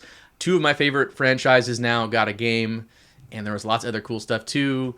And the Nintendo sold me on the fact that they can play games that other consoles previously only could play themselves. So like, I think the Switch 2 is in a good spot, and I thought the direct was great. Mm-hmm. It's one of the better directs I think we've gotten. I agree. Just weird pacing issues, but yeah. Been a while. We needed it. Well, I think this had already been a pretty good year for games. I think that we've only learned that it's going to be even more packed than anybody could have assumed. Most of it packed in September, but yes. Yeah. But I did ask on the Discord for people's favorite announcements from this pseudo E3 season, and then if they wanted to rank where they would place the showcases that they could. So with CG Jaden responded, he said Zelda, Gen Atlas, Star Fox, Crazy Taxi, Alien Isolation, Star Wars Galactic Razor, Godzilla, Destroy All Monsters Melee. And Don't forget it. Of course. And then to rank him, he said, I didn't think I'd ever say this, but I think that the Game Awards was the best overall, so Summer Game Fest. Yeah, Summer Game Fest. And then Microsoft was also solid. Nintendo could have just showed Ocarina of Time and I would have been happy, but there was so much more. Yeah. There's just too many games coming out. Mm-hmm. Agreed. And all of them in September. A lot of them in September. Jeez. And then Klegaman said, in no particular order, Alien Isolation 2, Impulse, Gen Atlas, TMNT The Last Ronin, Gundam Rogue Orbit, Crazy Taxi World Tour, Dragon Quest Monsters, The Withered World, and Zelda OOT. He said all the events seem pretty even to me. I think I'm excited that Impulse is playable this month. And he said, why no love for Dragon Quest Monsters? And he's right. People don't love it enough. I do think that it's a really good, like... Haven't tried it. Don't know what to say. They're really good. They're really good Pokemon likes. Okay. Then Kel said, in no particular order, Final Fantasy VII Revelations, Resident Evil Veronica, Bancho the Chef, AOT 3, Attack on Titan 3, TMNT The Last Ronin, Ocarina of Time Remake, One Piece Grand Gourmet, Kingdom Hearts, Gundam Rogue Orbit. And for the showcases, he put them at Summer Game Fest at number 1, then Nintendo, PlayStation. He didn't watch the Xbox One. So just like hey, man, our boy Gary. Hey, Kel, quit copying my homework, bro. Just saying. And then lastly, Now I Rocket Teller Suit said, I still haven't processed it all, but it's nice that the Xeno games are getting Switch 2 editions. Preach, baby. Xeno 1 Definitive Edition didn't get a large print run on Switch 1, and Xeno 3 for Switch 1 never got a revised cart. I do wonder what will happen with the DLCs for Xeno 2 and 3. Nintendo pretended Breath of the Wild didn't have DLC for its Switch 2 release. That's a good point. Like, what happens to Torna and what happens to Future Redeemed? I don't think they... That would be dumb that they wouldn't include those. So they'll do well, it. they've already announced. Yeah, exactly. If it was Prepare to be disappointed. Okay. Hold up. I've got a thing to go against that. That was Nintendo themselves doing this. Yeah. I think Monolith Soft might have a little more say in what goes in one of these things. I don't think they released 2 without Torna. I don't think they released 3 without Future Redeemed. I don't think they do that. I hope that's true, but they did already announce that Torna is getting a free Switch 2 upgrade. So I don't know what that means, but I mean, it was a separate. It was an actual physical cart that was released separately. True. It's expensive to try and get it. Very big game. It's good, but I hope that it's on cart, but I kind of got a bad feeling when I saw that they had announced that it was going to get a free upgrade. I mean, kind of like they just didn't want to bother with it almost. Yeah. I mean, they might. If anything, they should give you the DLC for those ones, maybe, or maybe I don't know. They might just make you purchase them. I don't know. Nintendo, stop doing Nintendoing it. Stop Nintendoing things. The WNDs, the you. weird Nintendo Get off of your decisions. Get off of your golden throne. They love it. Yeah, they're in their own little world, bro. They don't. Oh, they can do yeah. whatever they want. they are. Well, let's close this up. We're coming up on the time that my device is going to shut this episode off. Oh, geez. If I don't stop it myself. So, thank you guys for coming on here. We got some good discussions, some good debates. Fun as always. Some big yap. Yep, it was fun. It was a great week of showcases, man. Everybody's Some of the eating best. good. Everybody's Eating good. I'm stuffed, bro. I'm not going to need to run a mile after this. And I'm still hungry. Rodney's never satiated. Like and subscribe, everybody. He's just more. He wants a sandwich. Give him a sandwich. I want that sandwich. Dang, Jersey Mike's is closed. Give me that number 25. Give me the banh mi. Where's the banh mi? See, it comes full circle. We've come back around. Call back. No, but I appreciate you guys. It was fun. It's always nice to have these conversations. It's fun to speculate, well, not speculate, but to talk about what we've seen and sharing the hype together. And I hope everybody who listens enjoys that. And also the redeads and the remake, they better be really scary, just like the first ones. Just saying. Yeah. They better be even scarier. Yeah, Like, oh, jeez. Dude, those things are still scary. When you go back to Ocarina of Time. It's the creepy scream with the screen pause. Dude. Freeze. Like it's You'll know if the Ocarina of Time remake Horrifying. is like rated T. You're like, Here we go. oh boy. It was the redeads. God. They're going there. I mean, the Shadow Temple's already. Yeah. It's crazy that was rated E to begin with. Anyway. All right, any closing thoughts, boys? Rodney said I want to go to bed. I'm ready for more games. Spring 2027 can't come soon enough, bro. That's all Please. I'm saying. Show more gameplay trailers, please. We'll have to play Please. Marathon soon. Oh, And the Spurs, that's happening. and yesterday the Spurs committed the worst choke job I've ever seen in sports. That's all I got to say. Go next, man. Go next. Go next. Yeah. Yeah, go Nick. Let's go Nick. Is that over now? Did they win? It's all but over after what happened yesterday. Sheesh. They came back from a very Dude, they were losing. they were pretty down bad. almost 40 points in the third Yeah. quarter, and they somehow blew that lead. It's the Spurs historic at this point. That's pretty bad. did. It was bad. Yeah. Oh well. No good, Texas. That'd be like if you were about to make a remake based off one of the best games of all time and you fumbled a bag. That's you can't possibly fumble the bag, right? No, they did. They fumbled. It's Jonathan Majors level fumble bag there. Yeah, for sure. I can't believe the Spurs just Cut made that. Cut that. I ain't getting cut. Oh man, I don't even understand the reference. So. Jonathan Majors would come up in this. That's great. He was Kang, right? Yeah. That's a pretty big fumble. Yeah. All right, guys. Well, I'm going to close it up. Thank you again. Nothing? No. Okay, Nope. it was all silent. Like and subscribe. Yeah. Thank you again. Thank you, everybody, for listening. And remember to always press X to continue.